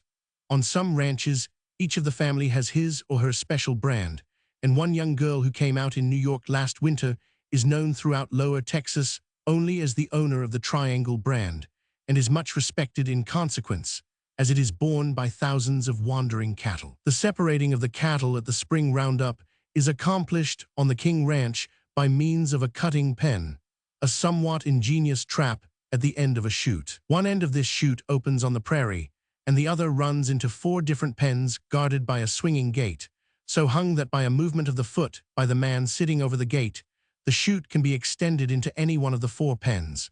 With this, mules, steers, horses, and ponies can be fed into the chute together, and each arrive in his proper pen until the number for which the different orders call is filled.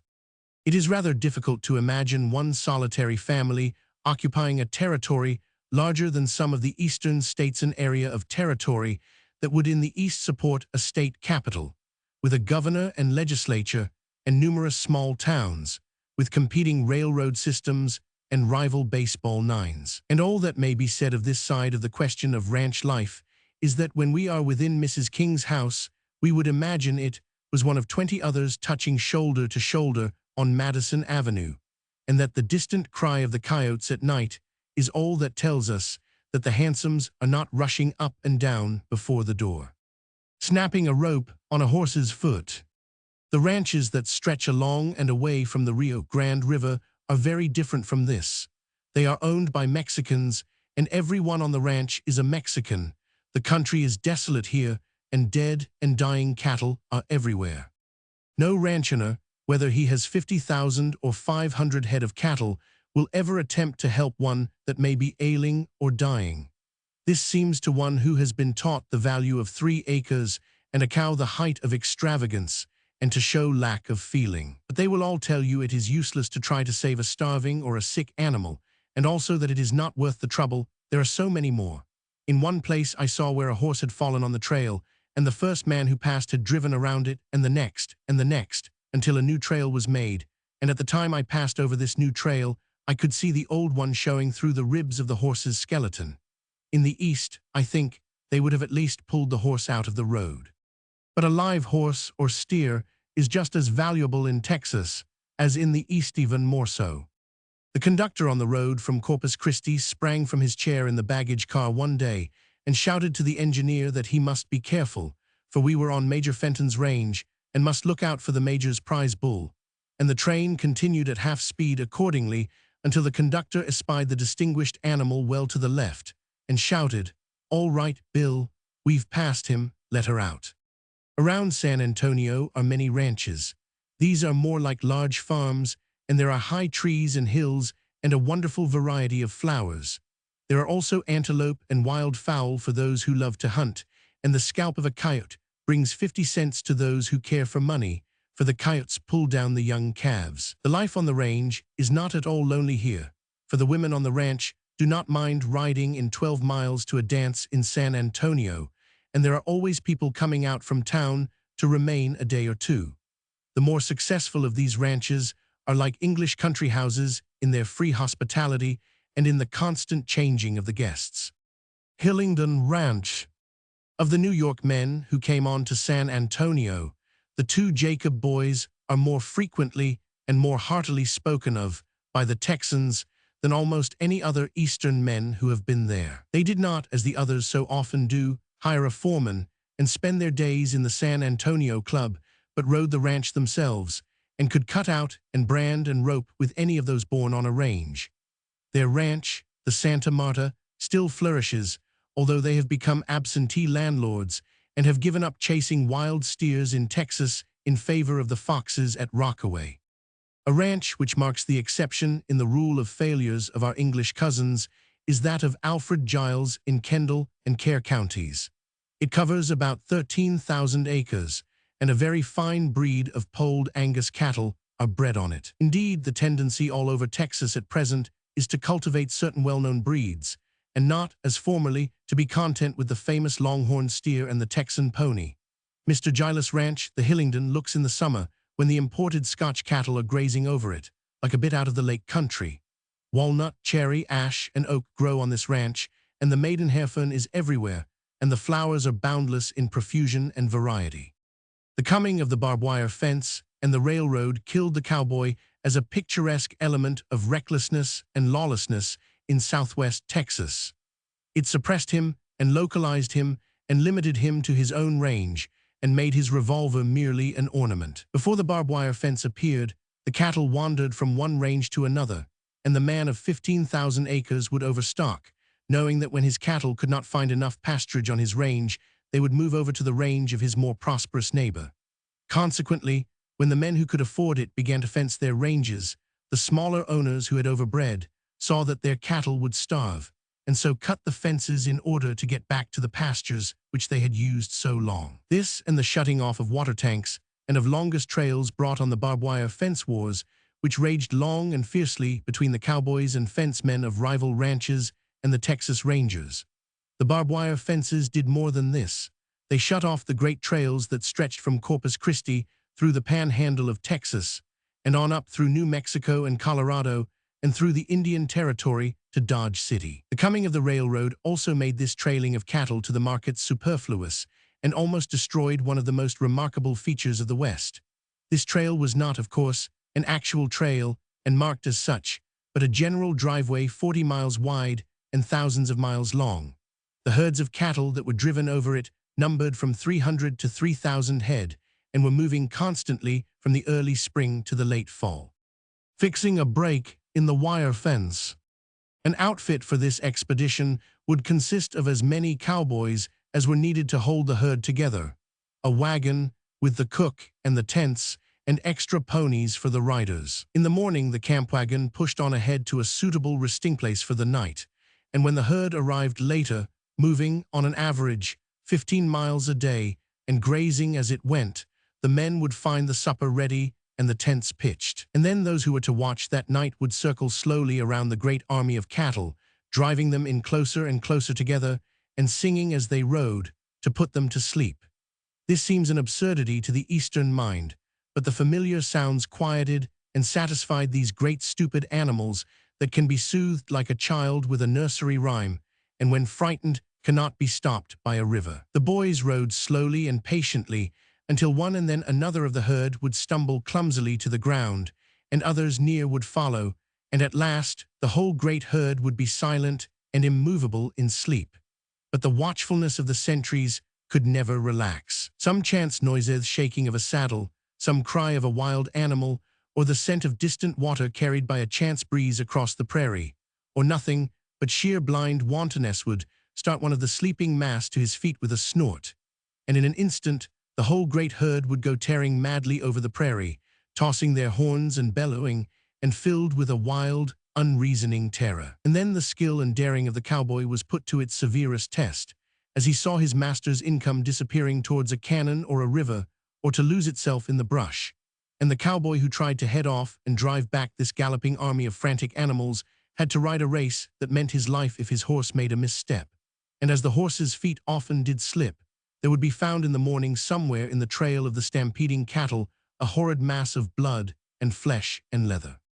Do you wonder, then, after this half-year of weary, restless riding by day and sleepless anxiety and watching under the stars by night, that when the lights of Dodge City showed across the prairie, the cowboy kicked his feet out of his stirrups, drove the blood out of the pony's sides, and came into town with both guns going at once, and yelling as though the pent-up speech of the past 6 months of loneliness was striving for proper utterance.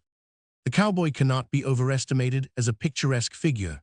All that has been written about him and all the illustrations that have been made of him fail to familiarize him, and to spoil the picture he makes when one sees him for the first time racing across a range outlined against the sky, with his handkerchief flying out behind, his sombrero bent back by the wind, and his gauntlets and broad leather leggings showing above and at the side of his galloping pony, and his deep seat in the saddle, with his legs hanging straight to the long stirrups, the movement of his body as it sways and bends, and his utter unconsciousness of the animal beneath him would make a German riding master, an English jockey, or the best cross-country rider of a Long Island hunting club shake his head in envy and despair. Gathering the rope.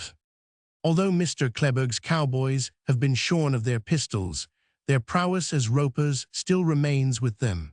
They gave us an exhibition of this feature of their calling, which was as remarkable a performance in its way as I have ever seen. The audience seated itself on the top of a 7-rail fence and thrilled with excitement, at least a part of it 999.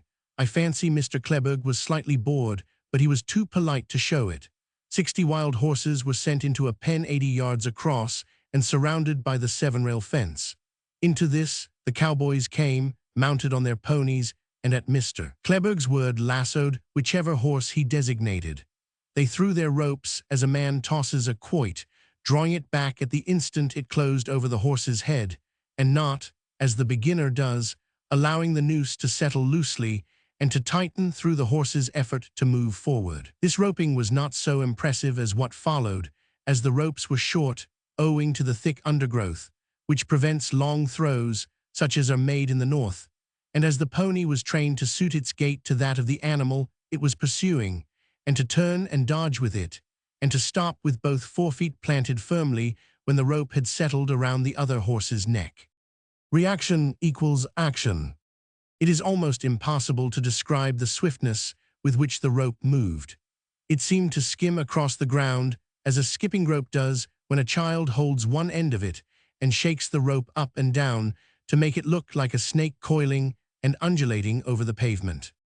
One instant the rope would hang coiled from the thrower's right hand as he ran forward to meet the horse, moving it slowly with a twist of his wrist to keep it from snarling, and the next it would spin out along the ground, with the noose rolling like a hoop in the front, and would close with a snap over the horse's hoof, and the cowboy would throw himself back to take the shock, and the horse would come down on its side as though the ground had slipped from under it.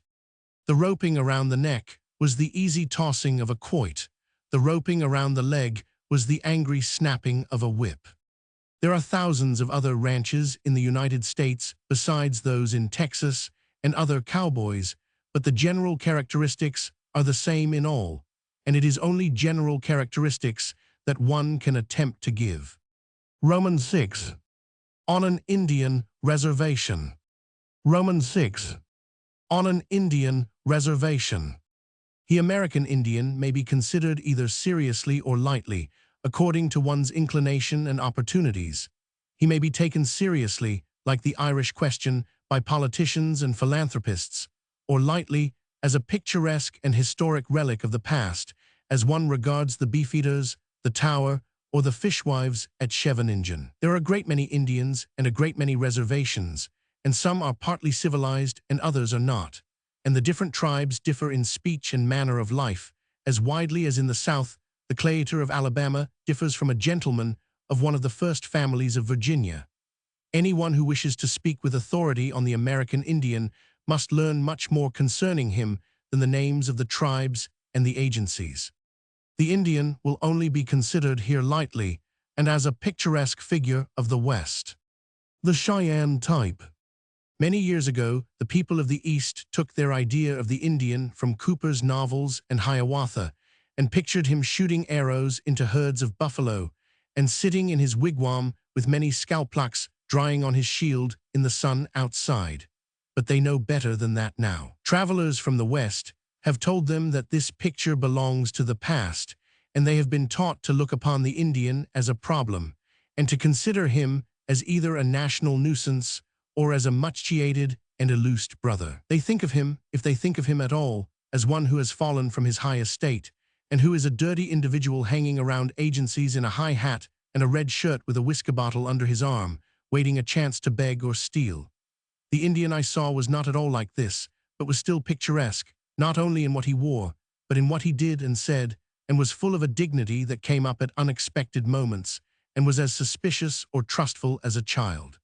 It is impossible, when one sees a blanket Indian walking haughtily about in his buckskin, with his face painted in many colors and with feathers in his hair, not to think that he has dressed for the occasion or goes thus equipped because his forefathers did so, and not because he finds it comfortable when you have seen a particular national costume only in pictures and photographs. It is always something of a surprise to find people wearing it with everyday matter-of-course ease, as though they really preferred kilts or sabots or moccasins to the gear to which we are accustomed at home. And the Indians, in their fantastic mixture of colors and beads and red flannel and feathers, seemed so theatrical at first that I could not understand why the army officers did not look back over their shoulders when one of these young braves rode by. The first Indians I saw were at Fort Reno, where there is an agency for the Cheyennes and Arapahoes. This reservation is in the Oklahoma Territory, but the government has bought it from the Indians for $50 an acre, and it is to be opened to white settlers. The country is very beautiful, and the tall grass of the prairie, which hides a pony and shows only the red blanketed figure on his back, and over which in the clear places the little prairie dogs scamper, and where the red buttes stand out against the sky and show an edge as sharp and curving as the prow of a man-of-war, gives one a view of a West one seems to have visited and known intimately through the illustrated papers. Big bowl. The agent traced figures over his desk with his pen. Well, I can't do anything, he said at last. All I can do is to let the people at Washington know what they say, but to send a commission all the way to Washington will take a great deal of money, and the cost of it will have to come out of their allowance. Tell them that. Tell them I'll write on about it. That's all I can do. That night the chiefs came solemnly across parade and said how, grimly to the orderly in front of the colonel's headquarters. You see, said the officers, they have come to complain, but the colonel cannot help them.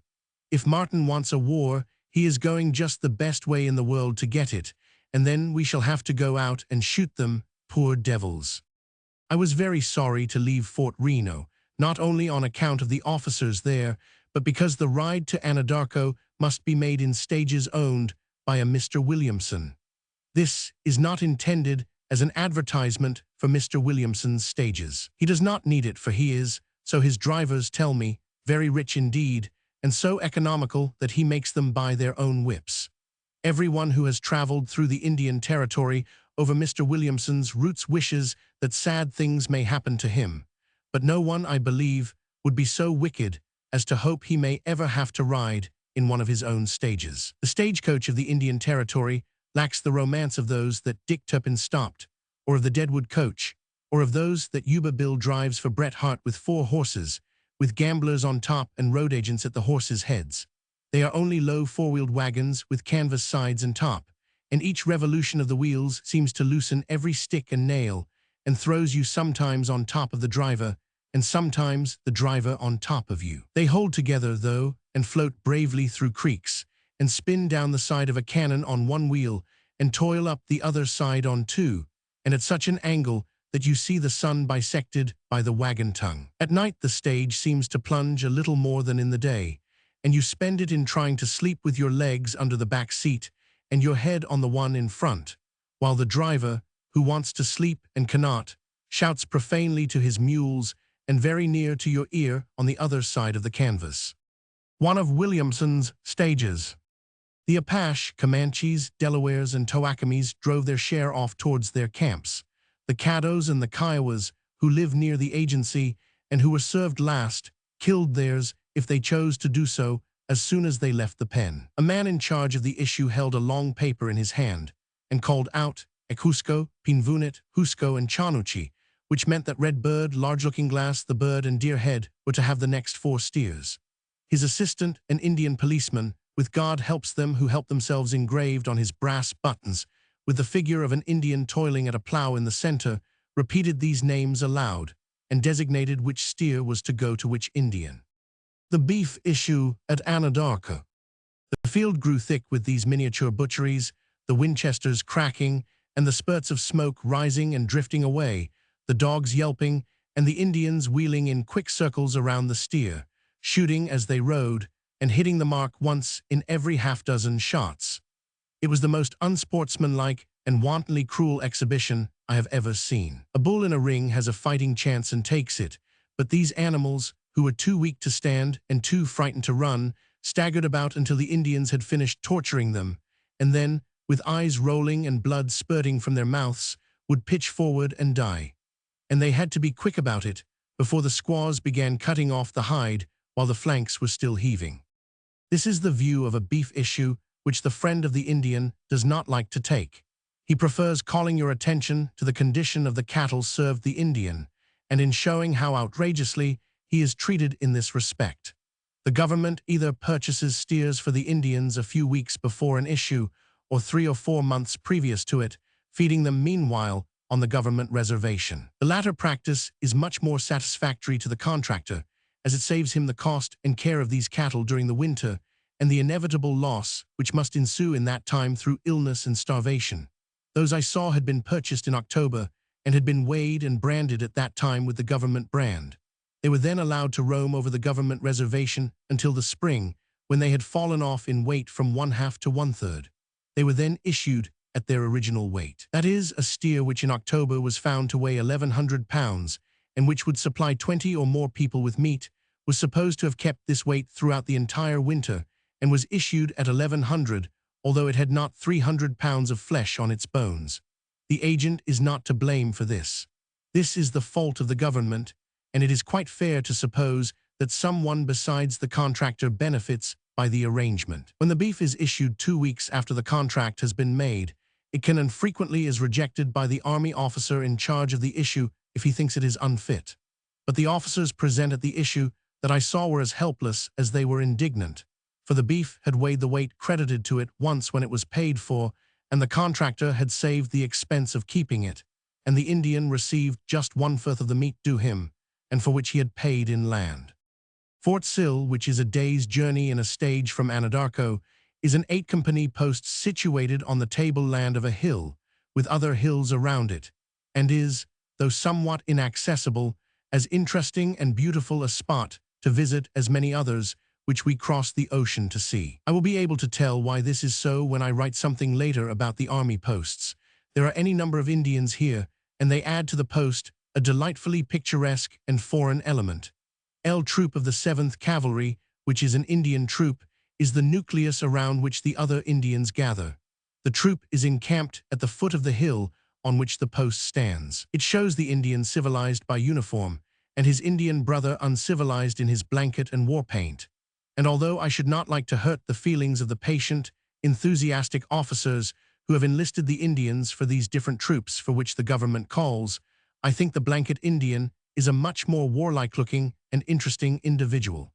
But you mustn't say so, as George III advised. The soldier Indians live in regulation tents staked out in rows, and with the ground around so cleanly kept that one could play tennis on it, and immediately back of these are the conical teepees of their wives, brothers, and grandmothers, and what Lieutenant Scott is going to do with all these pretty young squaws and beautiful children and withered old witches, and their 200 or 300 wolf dogs, when he marches forth to war with his Indian troop, is one of the questions his brother officers find much entertainment in asking. Indian boy and pinto pony. Lieutenant Scott obtained his ascendancy over his troop in several ways. First, by climbing a face of rock, and, with the assistance of Lieutenant Key, taking an eagle from the nest it had built there. Every Indian in the reservation knew of that nest, and had long wanted the eagle's feathers for a warbonnet, but none of them had ever dared to climb the mirror-like surface of the cliff with the rocks below. The fame of this exploit spread, by what means it is hard to understand among people who have no newspapers or letters, but at beef issues, perhaps, or Messiah dances, or casual meetings on the prairie, which help to build up reputations and make the prowess of one chief known to those of all the other tribes, or the beauty of an Indian girl familiar. Then, following this exploit, 3 little Indian children ran away from school because they had been flogged and tried to reach their father's tent 15 miles off on the reservation, and were found half-buried in the snow and frozen to death. One of them was without his heavier garments, which he had wrapped around his younger brother. The terrified schoolteacher sent a message to the fort begging for 2 troops of cavalry to protect him from the wrath of the older Indians, and the post commander sent out Lieutenant Scott alone to treat with them. His words were much more effective than 2 troops of cavalry would have been, and the threatened outbreak was stopped. The schoolmaster fled to the woods and never came back. What the Indians saw of Lieutenant Scott at this crisis made them trust him for the future, and this, and the robbery of the Eagle's Nest, explain partly, as do his gentleness and consideration, the remarkable hold he has over them. Someone was trying to tell one of the chiefs how the white man could bring lightning down from the sky and make it talk for him from one end of the country to the other. "Oh yes," the Indian said simply, "that is quite true. Lieutenant Scott says so."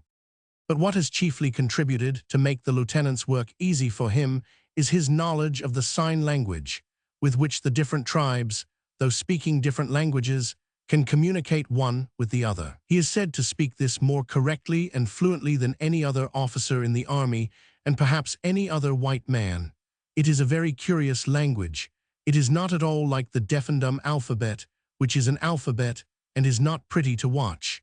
It is just what its name implies, a language of signs. The first time I saw the lieutenant speaking it, I confess I thought, having heard of his skill at Fort Reno, that he was only doing it because he could do it, as young men who speak French prefer to order their American dinners in that language when the waiter can understand English quite as well as themselves. I regarded it as a pleasing weakness, and was quite sure that the lieutenant was going to meet the Indian back of the canteen and say it over again in plain, everyday words. In this I wronged him, but it was not until I had watched his Irish sergeant converse in this silent language for 2 long hours with half a dozen Indians of different tribes, and had seen them all laugh heartily at his witticisms delivered in semaphoric gestures, that I really believed in it. It seems that what the lieutenant said was, "Tell the first sergeant that I wish to see the soldiers drill at 1 o'clock, and after that, go to the store and ask Madeira if there is to be a beef issue today." It is very difficult to describe in writing how he did this, and as it is a really pretty thing to watch, it seems a pity to spoil it. As well as I remember it, he did something like this. He first drew his hand over his sleeve to mark the sergeant's stripes. Then he held his fingers upright in front of him and moved them forward to signify soldiers. By holding them in still another position, he represented soldiers drilling.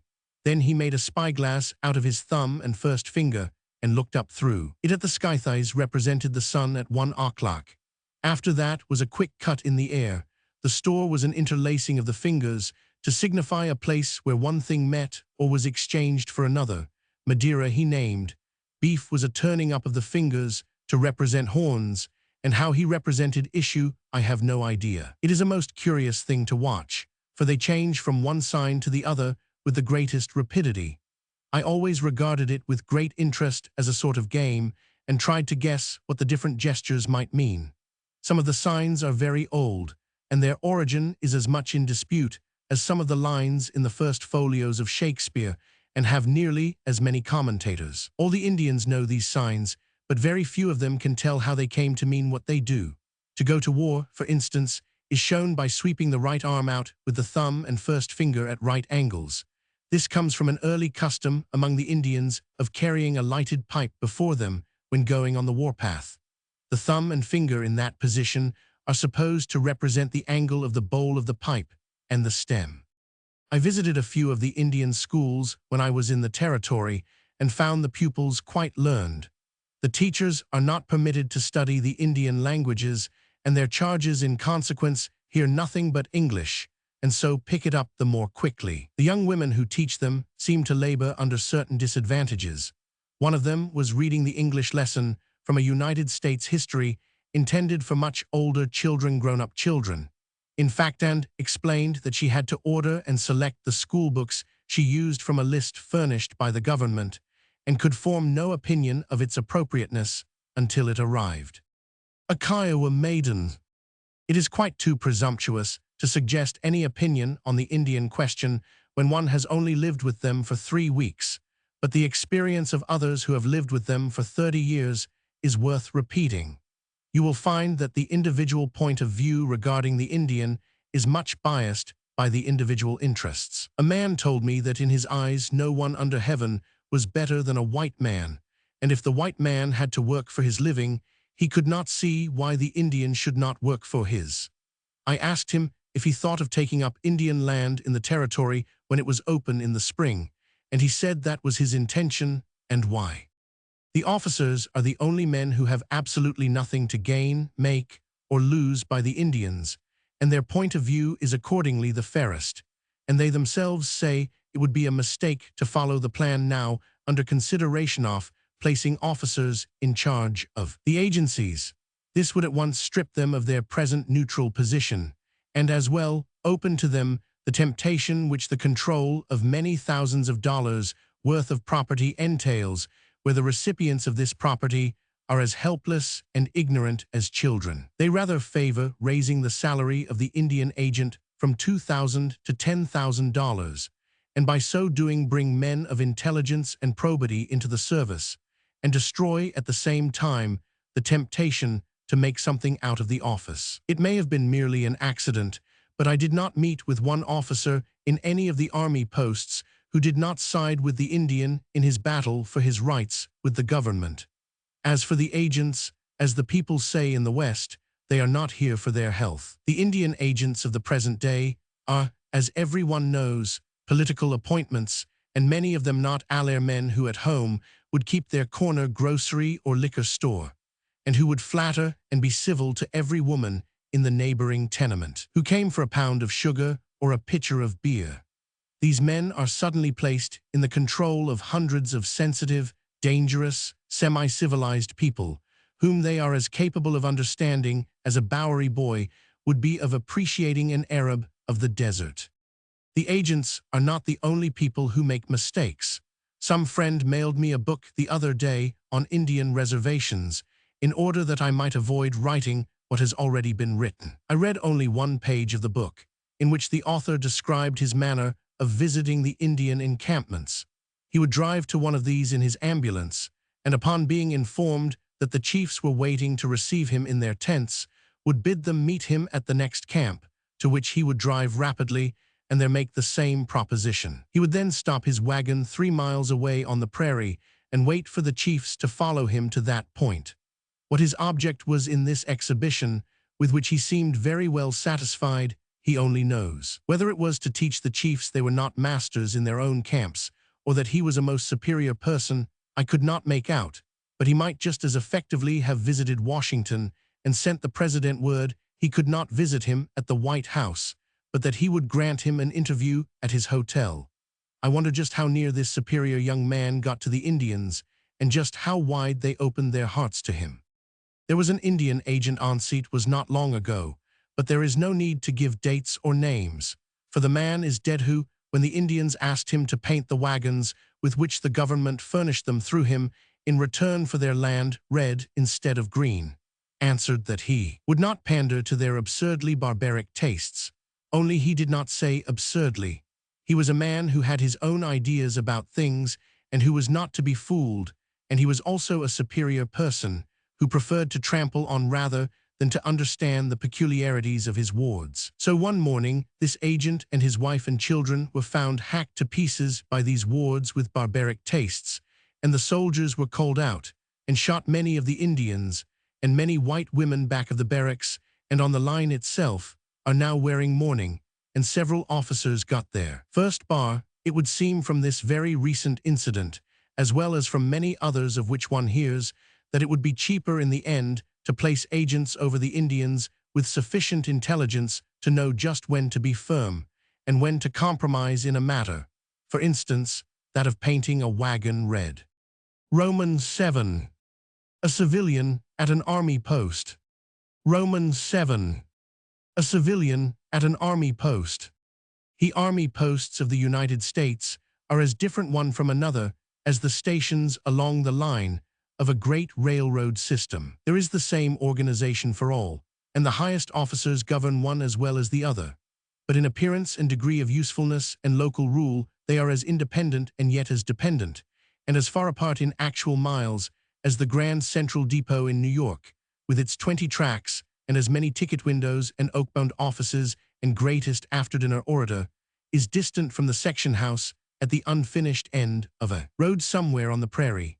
The commanding officer's quarters alone at Fort Sheridan cost $30,000, and more than $1.5 million has been spent on Fort Riley. But there are many other posts where nature supplied the mud and logs for the whole station, and the cost to the government could not have been more than $300 at the most. It is consequently difficult to write in a general way of army posts. What is true of one is by no means true of another, and it will be better, perhaps, to first tell of those army posts which possess many features in common company posts, for instance, which are not too large nor too small, not too near civilization, and yet not too far removed from the railroad. An 8-company post is a little town or community of about 300 people living in a quadrangle around a parade ground. The scenery surrounding the quadrangle may differ as widely as you please to imagine it. It may be mountainous and beautiful, or level, flat, and unprofitable, but the parade ground is always the same. It has a flagpole at the entrance to the quadrangle, and a baseball diamond marked out on the side on which the men live, and tennis courts towards the officers' quarters. When you speak of the side of the square where the enlisted men live, you say barracks, and you refer to the officer's share of the quadrangle as the line. In England, you can safely say that an officer is living in barracks, but you must not say this of a United States officer. He lives in the 3rd or 4th house up or down the line. A 1-company post at Oklahoma City. The life of an army post, its internal arrangements, its necessary routine, and its expedients for breaking this routine pleasantly, cannot be dealt with so briefly. It is a delicate and extensive subject. It is impossible to separate the official and social life of an army post. The commanding officer does not lose that dignity which doth hedge him in when he and his orderly move from the administration building to his quarters, and it would obviously confuse matters if a second lieutenant bet him in the morning he could not put the red bale into the right corner pocket, and in the evening at dress parade he should order the same lieutenant and his company into the lower right-hand corner of the parade at double quick. This would tend to destroy discipline. And so, as far as the men of the post are concerned, the official and social life touch at many points. With the women, of course, it is different, although there was a colonel's wife not long ago who said to the officers' wives assisting her to receive at a dance, "You will take your places, ladies, in order of rank." I repeat this mild piece of gossip because it was the only piece of gossip I heard at any army post, which is interesting when one remembers the reputation given the army posts by one of their own people for that sort of thing. The official head of the post is the commanding officer. He has under him 8 companies, if they are infantry, or troops if they are cavalry, each commanded in turn by a captain, who has under him a 1st and 2nd lieutenant, who rule in their turn. Numerous sergeants and corporals. There is also a major or 2 or 3 surgeons, who rank with the captains, and a quartermaster and an adjutant, who are selected from among the captains or lieutenants of the post, and who perform, in consequence, double duty. The majority of the officers are married. This is not a departmental regulation nor a general order, but it happens to be so. I visited one very large post in which everyone was married except one girl and a 2nd lieutenant, who spoiled the natural sequel by being engaged to a girl somewhere else. And at the post I had visited before this, there were 10 unmarried and unengaged lieutenants, and no young women. It seems to me that this presents an unbalanced condition of affairs, which should be considered and adjusted by Congress even before the question of lineal promotion. The omnipotent bugler.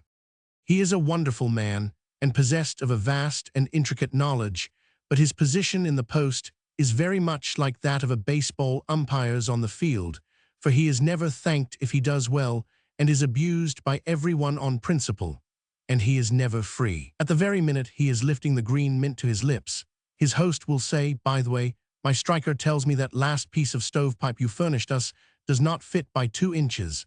I don't believe you looked at the dimensions." And when he hastens to join the ladies for protection, he is saluted with an anxious chorus of inquiries, as to when he is going to put that pane of glass in the second story window, and where are those bricks for the new chimney. His worst enemies, however, lie far afield, for he wages constant war with those clerks at the Treasury Department at Washington who go over his accounts and papers, and who take keen and justifiable pride in making him answer for every fraction of a cent which he has left unexplained. The government, for instance, furnishes his storehouse with 1,000 boxes of baking powder, valued at $70 or 7 cents a box. If he sells 3 boxes for 25 cents IAM, quoting an actual instance, the Treasury Department returns his papers, requesting him to explain who got the 4 cents, and is anxious to know what he means by it. I once saw some tin roofs at a post. They had been broken in coming, and the quartermaster condemned them. That was a year ago, and his papers complaining about these tin roofs have been traveling back and forth between contractor and express agent and the department at Washington and the quartermaster ever since, and they now make up a bundle of 70 different papers. Sometimes the quartermaster defeats the Treasury Department. Sometimes it requires him to pay money out of his own pocket. 3 revolvers were stolen out of their rack once, and the post quartermaster was held responsible for their loss. He objected to paying the sum the government required and pointed out that the revolvers should have been properly locked in the rack. The government replied that the lock furnished by it was perfect and not to be tampered with or scoffed at, and that his excuse was puerile. This quartermaster had a mechanic in his company, and he sent for the young man and told him to go through the barracks and open all the locks he could. At the end of an hour, every rack and soldier's box in the post were burglarized, and the government paid for the revolvers. United States military post at San Antonio. After the quartermaster, the adjutant, to the mind of the civilian at least, is the most superior being in the post. He is a lieutenant selected by the colonel to act as his consecutor and letter writer, and to convey his commands to the other officers. It is his proud privilege to sit in the colonel's own room and sign papers, and to dictate others to his assistant non-coms, and it is one of his duties to oversee the guard mount, and to pick out the smartest-looking soldier to act as the colonel's orderly for the day. You must understand that, as the colonel's orderly does not have to remain on guard at night, the men detailed for guard duty vie with each other in presenting an appearance sufficiently brilliant to attract the adjutant's eye, and as they all look exactly alike, the adjutant has to be careful. He sometimes spends 5 long minutes and much mental effort in going from one end of the ranks to the other to see if number 3's boots are better blacked than number 2's, and in trying to decide whether the fact that Murphy's gun barrel is oilier than Cronin's should weigh against the fact that Cronin's gloves are new,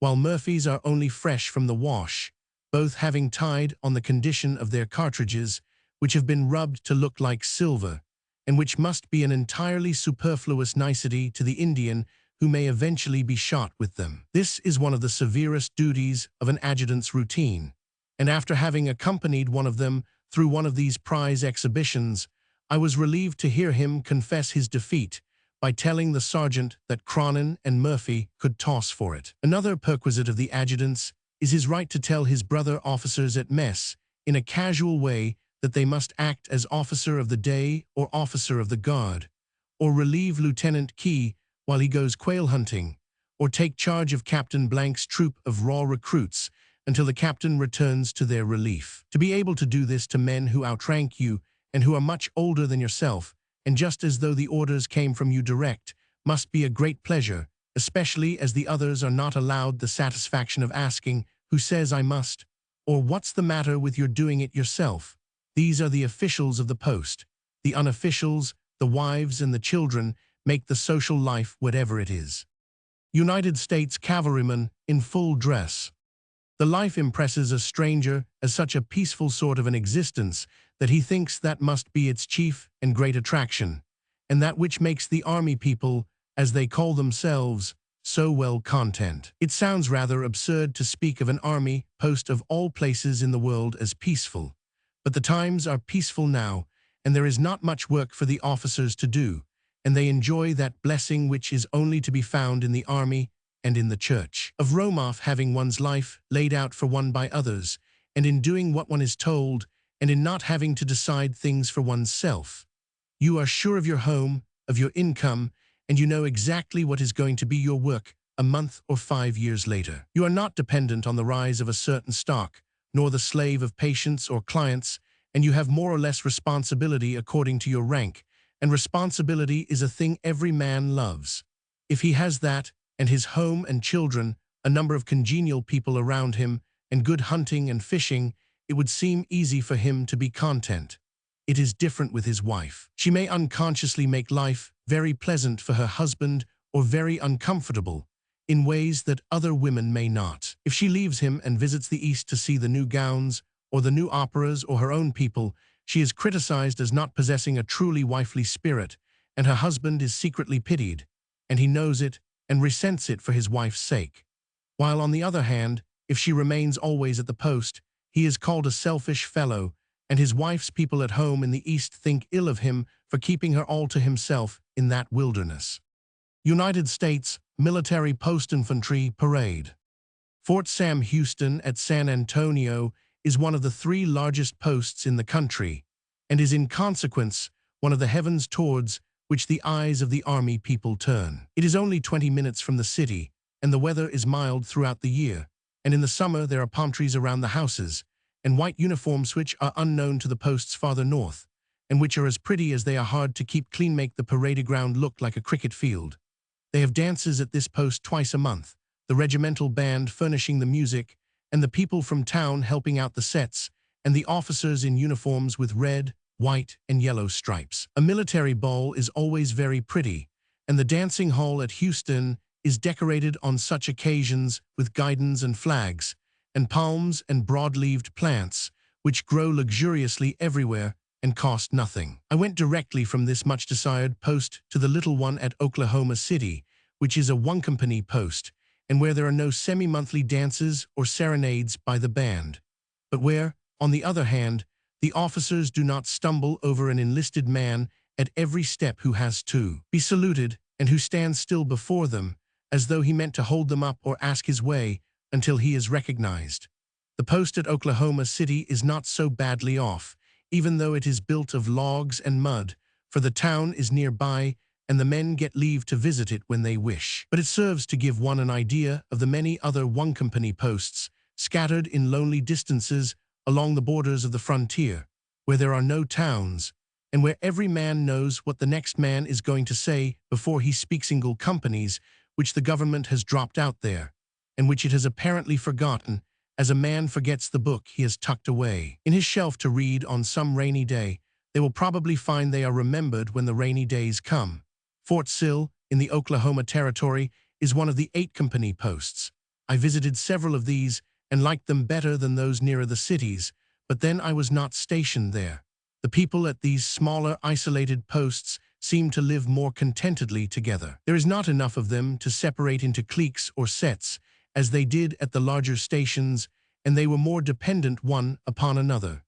There was a night when one officer on the line gave a supper, and another, one of his guests, said he wished to contribute the cigars. There had not been an imported cigar in that post for a year at least, and when Captain Ellis brought in a fresh box with 2 paper stamps about it, and the little steamer engraved on the gray band met our eyes, and we knew they had paid the customs duty, there was a most unseemly cheer and undignified haste to have the box opened. And then each man laid his cigar beside his plate, and gazed and sniffed at it, and said ah, and beamed on everyone else, and put off lighting it as long as he possibly could.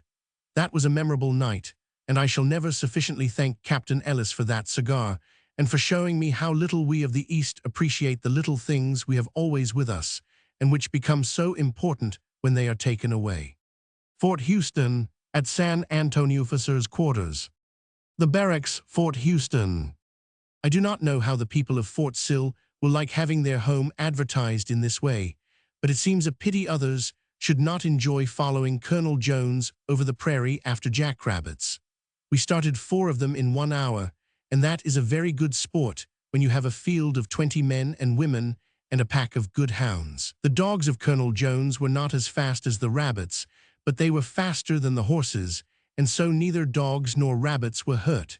And that is as it should be, for, as Colonel Jones says, if you caught the rabbits, there would be no more rabbits to catch. Of the serious side of the life of an army post, of the men, and of the families of the men who are away on dangerous field service, I have said nothing, because there was none of it when I was there, nor of the privations of those posts up in the far northwest, where snow and ice are almost a yearly accompaniment, and where the mail and the papers, which are such a mockery as an exchange for the voices of real people, come only twice a month. It would be an incomplete story of life at a post which said nothing of the visits of homesickness, which many strong men in the West have confessed to me is the worst sickness with which man is cursed, and it is an illness which comes at irregular periods to those of the men who know and who love the East. It is not a homesickness for one home or for one person, but a case of that madness which seized Private Ortheris, only in a less malignant form and in the officers' quarters. An impotent protest against the immutability of time and of space is one of its symptoms, a sick disgust of the blank prairie, blackened by fire as though it had been drenched with ink, the bare parade ground, the same faces, the same stories, the same routine and detailed life, which promises no change or end, and with these a longing for streets, and rows of houses that seemed commonplace before, of architecture which they had dared to criticize, and which now seems fairer than the lines of the Parthenon, a craving to get back to a place where people, whether one knows them or not, are hurrying home from work under the electric lights, to the rush of the passing hansoms and the cries of the last editions and the glare of the shop windows, to the life of a great city that is as careless of the exile's love for it as is the ocean to one who exclaims upon its grandeur from the shore. A soreness of heart which makes men, while it lasts, put familiar photographs out of sight, which makes the young lieutenants, when the band plays a certain waltz on the parade at sundown, bite their chin straps and stare ahead more fixedly than the regulations require. Some officers will confess this to you, and some will not. It is a question which is the happier, he who has no other scenes for which to care, and who is content, or he who eats his heart out for a while and goes back on leave at last. Roman 8. The heart of the Great Divide. Roman 8. The heart of the Great Divide. The city of Denver probably does more to keep the Eastern man who is mining or ranching from returning once a year to his own people, and from spending his earnings at home, than any other city in the West.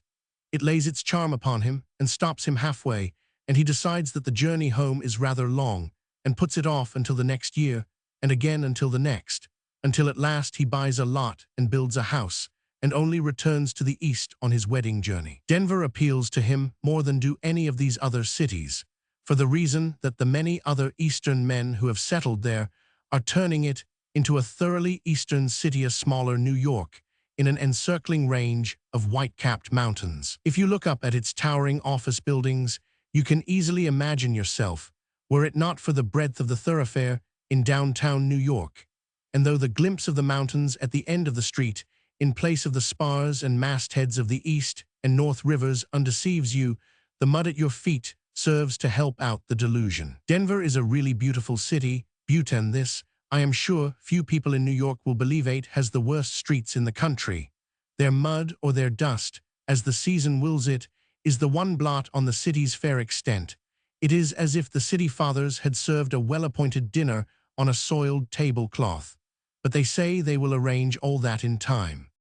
The two most striking things about the city to me were the public schools and the private houses. Great corporations, insurance companies, and capitalists erect 12-story buildings everywhere. They do it for an advertisement for themselves or their business, and for the rent of the offices. But these buildings do not in any way represent a city's growth. You will find one or two of such buildings in almost every Western city, but you will find the people who rent the offices in them living in the hotels or in wooden houses on the outskirts. In Denver, there are not only the big buildings, but mile after mile of separate houses and of the prettiest, strictest, and most proper architecture. It is a distinct pleasure to look at these houses, and quite impossible to decide upon the one in which you would rather live. They are not merged together in solid rows, but stand apart, with a little green breathing space between, each in its turn asserting its own individuality. The greater part of these are built of the peculiarly handsome red stone which is found so plentifully in the Silver State. It is not the red stone which makes them so pleasantly conspicuous, but the taste of the owner or the architect which has turned it to account. As for the public schools, they are more like art museums outside than schoolhouses, and if as much money and thought in proportion are given to the instruction as have been put upon the buildings, the children of Denver threaten to grow up into a most disagreeably superior class of young persons. Denver possesses those other things which make a city livable, but the public schools and the private houses were to me the most distinctive features. The Denver Club is quite as handsome and well-ordered a club as one would find in New York City, and the University Club, which is for the younger men, brings the wanderers from different colleges very near and pleasantly together. Its members can sing more different college songs in a given space of time than any other body of men I have met. The theaters and the hotels are new and very good, and it is a delight to find servants so sufficiently civilized that the more they are ordered about and the more one gives them to do, the more readily they do it, knowing that this means that they are to be tipped. In the other Western cities, where this pernicious and most valuable institution is apparently unknown, a traveler has to do everything for himself. Gateway of the Garden of the Gods and Pikes Peak. Denver and Colorado Springs pretend to be jealous of one another. Why, it is impossible to understand. One is a city and the other a summer or health resort, and we might as properly compare Boston and Newport or New York and Tuxedo. In both cities, the Eastern man and woman and the English cousin are much more in evidence than the born Western man. These people are very fond of their homes at Denver and at the Springs, but they certainly manage to keep Fifth Avenue and the Sound and the Back Bay prominently in mind. Half of those women whose husbands are wealthy and every one out here seems to be in that condition though the greater part of their purchasing along Broadway below 23rd Street. Their letter paper is stamped on Union Square, and their husbands are either part or whole owners of a yacht. It sounds very strange to hear them, in a city shut in by ranges of mountain peaks, speak familiarly of Larchmont and Hellgate and New London and last year's cruise. Colorado Springs is the great pleasure resort for the whole state, and the salvation and sometimes the resting place of a great many invalids from all over the world. It lies at the base of Pikes Peak and Cheyenne Mountain, and is only an hour's drive from the great masses of jagged red rock known as the Garden of the Gods. Pikes Peak, the Garden of the Gods, and the Mount of the Holy Cross are the proudest landmarks in the state. This last mountain was regarded for many years almost as a myth, for while many had seen the formation which gives it its name, no one could place the mountain itself, the semblance of the cross disappearing as one drew near to it. But in 1876, Mr. Hayden of the Government Survey and Mr. W. H. Jackson of Denver found it, climbed it, and photographed it, and since then artists and others have made it familiar. But it will never become so familiar as to lose aught of its wonderfully impressive grandeur. There are also near Colorado Springs those mineral waters which give it its name, and of which the people are so proud that they have turned Colorado Springs into a prohibition town, and have made drinking the waters, as it were, compulsory. This is an interesting example of people who support home industries. There is a casino at the Springs, where the Hungarian band plays in summer, a polo field, a manufactured lake for boating, and hundreds of beautiful homes, fashioned after the old English country house, even to the gatekeeper's lodge and the sun-dial on the lawn. And there are cannons that inspire one not to attempt to write about them. There are also many English people who have settled there, and who vie with the Eastern visitors in the smartness of their traps and the appearance of their horses. Indeed, both of these cities have so taken on the complexion of the East that one wonders whether it is true that the mining towns of Creede and Leadville lie only 12 hours away, and that one is thousands of miles distant from the city of New York. It is possible that someone may have followed this series of articles, of which this is the last from the first, and that he may have decided on reading them that the West is filled with those particular people and institutions of which these articles have treated, and that one steps from ranches to army posts, and from Indian reservations to mining camps with easy and uninterrupted interest. This would be, perhaps it is needless to say, an entirely erroneous idea. I only touched on those things which could not be found in the East, and said nothing of the isolation of these particular and characteristic points of interest, of the commonplace and weary distances which lay between them, and of the difficulty of getting from one point to another. For days together, while traveling to reach something of possible interest, I might just as profitably, as far as any material presented itself, have been riding through New Jersey, Pennsylvania, or Ohio. Indians do not necessarily join hands with the cowboys, nor army posts nestle at the feet of mountains filled with silver. The West is picturesque in spots, and as the dramatic critics say, the interest is not sustained throughout. I confess I had an idea that after I had traveled 4 days in a straight line due west, every minute of my time would be of value, and that if each man I met was not a character, he would tell stories of others who were, and that it would merely be necessary for me to keep my eyes open to have picturesque and dramatic people and scenes pass obligingly before them. I was soon undeceived in this, and learned that in order to reach the West we read about, it would be necessary for me to leave the railroad, and that I must pay for an hour of interest with days of the most unprofitable travel. Matthew Arnold said, when he returned to England, that he had found this country uninteresting, and every American was properly indignant, and said he could have forgiven him any adjective but that. If Matthew Arnold traveled from Pittsburgh to St. Louis, from St. Louis to Corpus Christi, and from Corpus Christi back through Texas to the Indian Territory, he not only has my sympathy, but I admire him as a descriptive writer. For those who find the level farmlands of Indiana, Illinois, Missouri, Kansas, and the ranches of Upper Texas, and the cactus of Southern Texas, and the rolling prairie of the Indian Territory interesting, should travel from Liverpool to London on either line they please to select, and they will understand the Englishman's discontent. Hundreds of miles of level mud and snow, followed by a hot and sandy soil and uncultivated farmlands, are not as interesting as hedges of hawthorn or glimpses of the Thames or ivy-covered country houses in parks of oak.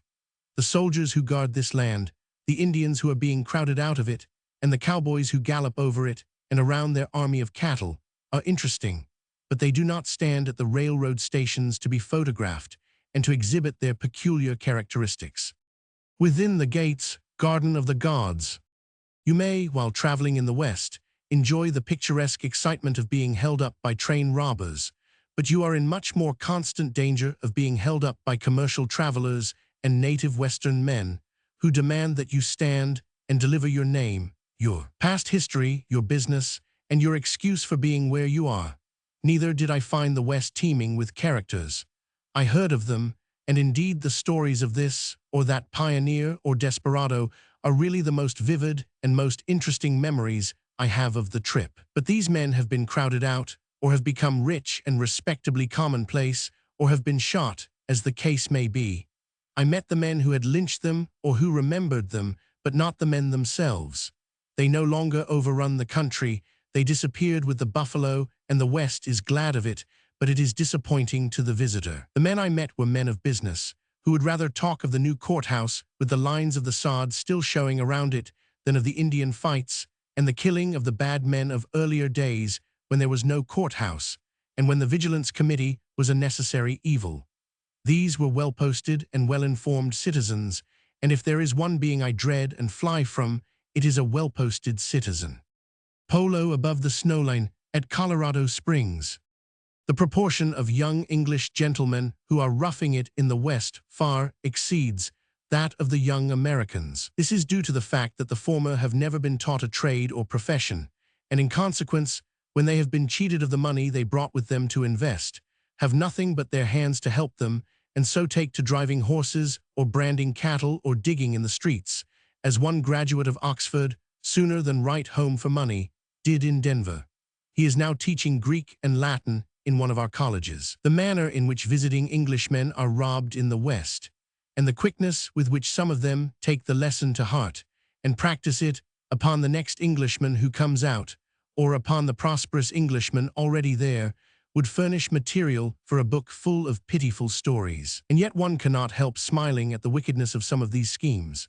3 Englishmen, for example, bought, as they supposed, 30,000 Texas steers, but the Texans who pretended to sell them the cattle drove the same 3,000 head 10 times around the mountain, as a dozen supers circle around the backdrop of a stage to make an army, and the Englishmen counted and paid for each steer 10 times over. There was another Texan who made a great deal of money by advertising to teach young men how to become cowboys, and who charged them $10 a month tuition fee, and who set his pupils to work digging holes for fence posts all over the ranch, until they grew wise in their generation and left him for some other ranch, where they were paid $30 per month for doing the same thing. But in many instances, it is the tables of San Antonio which take the greater part of the visiting Englishman's money.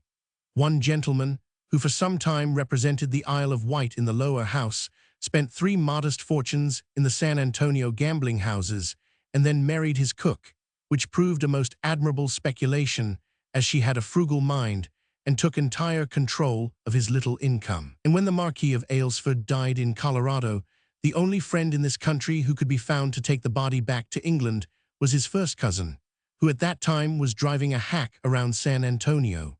We heard stories of this sort on every side, and we met faro-dealers, cooks, and cowboys who have served through campaigns in India or Egypt, or who hold an Oxford degree. A private in G Troop, 3rd Cavalry, who was my escort on several scouting expeditions in the Garza outfit, was kind enough and quite able to tell me which club in London had the oldest wine cellar, where one could get the best visiting cards engraved, and why the professor of ancient languages at Oxford was the superior of the instructor in like studies at Cambridge. He did this quite unaffectedly and in no way attempted to excuse his present position. Of course, the value of the greater part of these stories depends on the family and personality of the hero, and as I cannot give names, I have to omit the best of them. There was a little English boy who left San Antonio before I had reached it, but whose name and fame remained behind him. He was 18 years of age, and just out of Eton, where he had spent all his pocket money in betting on the races through commissioners. Gambling was his ruling passion at an age when ginger pop and sweets appealed more strongly to his contemporaries. His people sent him to Texas with £400 to buy an interest in a ranch, and furnished him with a complete outfit of London-made clothing. An Englishman who saw the boy's box told me he had noted the different garments packed carefully away, just as his mother had placed them, and each marked with his name. The Eton boy lost the £400 at roulette in the first week after his arrival in San Antonio, and pawned his fine clothes in the next to get back. He lost all he ventured. At the end of 10 days, he was peddling fruit around the streets in his bare feet. He made 25 cents the first day and carried it to the gambling house where he had already lost his larger fortune, and told one of the dealers he would cut the cards with him for the money. The boy cut first, and the dealer won, but the other was enough of a gambler to see that the dealer had stooped to win his last few pennies unfairly. The boy's eyes filled up with tears of indignation. "You thief," he cried, "you cheated me." The dealer took his revolver from the drawer of the table and, pointing it at his head, said, "Do you know what we do to people who use that word in Texas? We kill them." The boy clutched the table with both hands and flung himself across it so that his forehead touched the barrel of the revolver. "You thief," he repeated, and so shrilly that everyone in the room heard him. "I say you cheated me." The gambler lowered the trigger slowly and tossed the pistol back in the drawer. Then he picked up a $10 gold piece and shoved it towards him. "Mount of the Holy Cross." The other Englishmen in San Antonio filled out the sum and sent him back to England. His people are well known in London. His father is a colonel in the Guards. The most notable Englishman who ever came to Texas was Ben Thompson, but he arrived there at so early an age and became so thoroughly Western in his mode of life that Texans claim him as their own. I imagine, however, he always retained some of the traditions of his birthplace, as there is a story of his standing with his hat off to talk to an English nobleman, when Thompson at the time was the most feared and best-known man in all Texas. The stories of his recklessness and ignorance of fear and utter disregard of the value of others' lives as well as his own are innumerable. A few of them are interesting and worth keeping, as they show the typical bad man of the highest degree in his different humors, and also as I have not dared to say half as much about bad men as I should have liked to do. Thompson killed 18 men in different parts of Texas, and was for this made Marshal of Austin, on the principle that if he must kill somebody, it was better to give him authority to kill other desperadoes than reputable citizens. As marshal, it was his pleasure to pull up his buggy across the railroad track just as the daily express train was about to start, and covering the engineer with his revolver, bid him hold the train until he was ready to move on. He would then call some trembling acquaintance from the crowd on the platform and talk with him leisurely until he thought he had successfully awed the engineer and established his authority.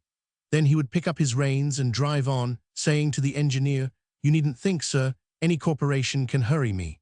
The position of the unfortunate man to whom he talked must have been most trying, with a locomotive on one side and a revolver on the other. One day a cowboy, who was a well-known bully and a wood desperado, shot several bullet holes through the high hat of an Eastern traveler who was standing at the bar of an Austin hotel. Thompson heard of this, and purchasing a high hat, entered the barroom. "I hear," he said, facing the cowboy, "that you are shooting plug hats here today. Perhaps you would like to take a shot at mine." He then raised his revolver and shot away the cowboy's ear.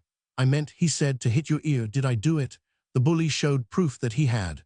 "Well then," said the marshal, "get out of here."